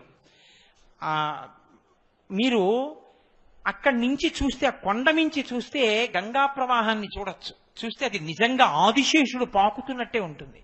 కాబట్టి శంకరాచార్యుల వారు అంటున్నారు, అమ్మా నువ్వు శేషాహేరనుకారిణి హరశిరో వల్లీదలాకారిణి. శంకరులే చెప్పాలంటే ఏది చెప్పినా ఆయన అంటారు హరశిరో వల్లీదలాకారిణి. పరమశివుని తలలో ఉండేటటువంటి జటాజూటములోంచి ఒక జట ఇలా కిందకి వేలాడింది అనుకోండి, అది ఇలా వంకరలుగా వేలాడితే ఎలా ఉంటుందో అలా ప్రవహించేవో గంగా. కాశీ ప్రాంత విహారిణి. కాశీ ఆ పేరెత్తితే చాలు. కాబట్టి విజయతే గంగా మనోహారిణి. నా మనస్సుని హరించి ఒక్కసారి ఆ గంగా వైభవం తలుచుకొని పొంగిపోయినంత మాత్రం చేత పాపములను తీయగలిగినటువంటి ఓ గంగా. కాశీ ప్రాంత విహారిణి విజయతే గంగా మనోహారిణి. ఆయన అంటారు తర్వాత శ్లోకంలో, కుతో వీచి వీచిస్తవయది గతాలోచన పదం త్వమాపీతా పీతాంబరపుర నివాసం వితరసి తదుత్సంగే గంగే పతతి యది కాయస్తనుభృతాం తదా మాతః శాతక్రతవ పదలాభోప్యతి లఘు. అమ్మా ఎవరు నీ యందు స్నానము చేస్తున్నారో వారికి నరక ద్వారమును చూడరు. ఒక్క కార్తీక మాసంలో వచ్చేటటువంటి అదృష్టం ఏమిటో తెలుసా అండి? ఇది అందరికీ పట్టదు. గంగావతరణం వినడం ఇది అందరూ కార్తీక మాసంలో చేయలేరు అన్ని చోట్ల. గంగ తల మీద చల్లించుకోవడం దేవాలయంలో, ఇది కూడా అందరికీ సాధ్యం కాదు. ఇవాళ ఇక్కడే సాధ్యమైంది. రెండవది, నరకద్వారం చూడకుండా ఉండాలి అంటే జ్వాలాతోరణం చూసి దాని కింద నుంచి వెళ్ళాలి శివుడితో. ఒక్క కార్తీక శుద్ధ పౌర్ణమి నాడే చేస్తారు జ్వాలాతోరణం. కాబట్టి అమ్మా నరక దర్శనం కాకుండా చెయ్యగలిగినటువంటి దానివి ఎవరు నీ నీటిని తాగుతున్నారో, తల మీద చల్లుకుంటున్నారో వాళ్ళు వైకుంఠవాసాన్ని పొందుతారు. అలా వైకుంఠవాసం ఇవ్వగలిగినట్టు దానివి నీ నీటిలో స్నానం చెయ్యడం కాదు. నేను స్నానం చేయలేనండి, చన్నీళ్లలో స్నానం చేయలేనండి, నేను చేయలేనండి అన్నవాళ్లు కూడా గబుక్కున కాలు జారి గంగలో పడి మళ్ళీ లేచినా సరే వాడికి వచ్చేటటువంటి ఐశ్వర్యాన్ని లెక్క పెడితే ఇంద్ర పదవి కూడా తక్కువే. అంత శక్తిని ఇవ్వగలిగిన దానా. భగవతి తవ తీరే నీరమాత్రాశనోహం విగత విషయ తృష్ణ కృష్ణమారాధయామి సకల కలుషభంగే స్వర్గసోపాన సంగే తరల తరతరంగే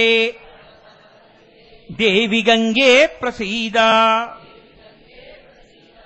అమ్మా నా జీవితంలో ఎప్పటికైనా నీవు ప్రవహించేటటువంటి ఆ గంగా తీరంలో కొన్నాళ్లు ఉండి రోజు గంగలో స్నానం చేసి గంగానది నీటిని తాగి గంగని ఆచమనం చేసి గంగతో అభిషేకం చేసి ప్రతిరోజు కృష్ణ భగవానుణ్ణి తులసి దళాలతో పూజిస్తూ నీ నదీ తీరంలో ఉండగలిగినటువంటి భాగ్యం అమ్మా నాకెప్పటికైనా కలుగుతుందా? అలా ఉన్నానో ఒక్కసారైనా నేను స్వర్గలోకము యొక్క మెట్లు ఎక్కిన వాడనవుతానమ్మా. అందుకని నా పట్ల ప్రసన్నురాలివి కా తల్లి. ఇది చిట్ట చివరి శ్లోకం. చక్కగా అందరూ చెప్పండి. మాతర్జాహ్నవి శంభు సంగమిలితే మౌళౌ నిధాయాంజలిం త్వత్తీరే వపుషోవసాన సమయే నారాయణాంఘ్రిద్వయం సానందం స్మరతో భవిష్యతి మమ ప్రాణ ప్రయాణోత్సవే భూయాద్భక్తి రవిచ్యుత హరిహరాద్వైతాత్మిక శాశ్వతీ. అమ్మా, నాకు శివుడొకడు కేశవుడొకడు అని నేను నమ్మలేదు. శివకేశవులిద్దరూ ఒకరే అని నేను నమ్మాను. నేనంటలేదు, శంకర భగవత్పాదులు అంటున్న మాట నేనంటున్నాను, ఆయన కింకరుడిగా. జగద్గురువులు చెప్పారు, ఇంకంతకన్నా సత్యమే ఉంటుందండి లోకంలో. శివకేశవులని ఇద్దరు లేరు, ఉన్నది ఒక్కటే పదార్థం. గంగా శివుడి యొక్క మారు రూపం. ఆయన ఒంటికి తగిలి కింద పడింది. నేను ఆ గంగా తీరంలో కూర్చునుండగా, శ్రీమన్నారాయణుణ్ణి మనసులో స్మరిస్తుండగా నా ప్రాణోత్క్రమణమై నేను ఆ గంగ ఒడ్డున నా తలవాల్చి పడిపోయేటటువంటి రోజు నా జీవితంలో కలిగితే, అమ్మా నాకు అంతకన్నా ఏం కావాలి? అమ్మా నాకు ఇద్దరూ అని తెలియదమ్మా, ఒక్కరూ అని నమ్మినవాణ్ణి.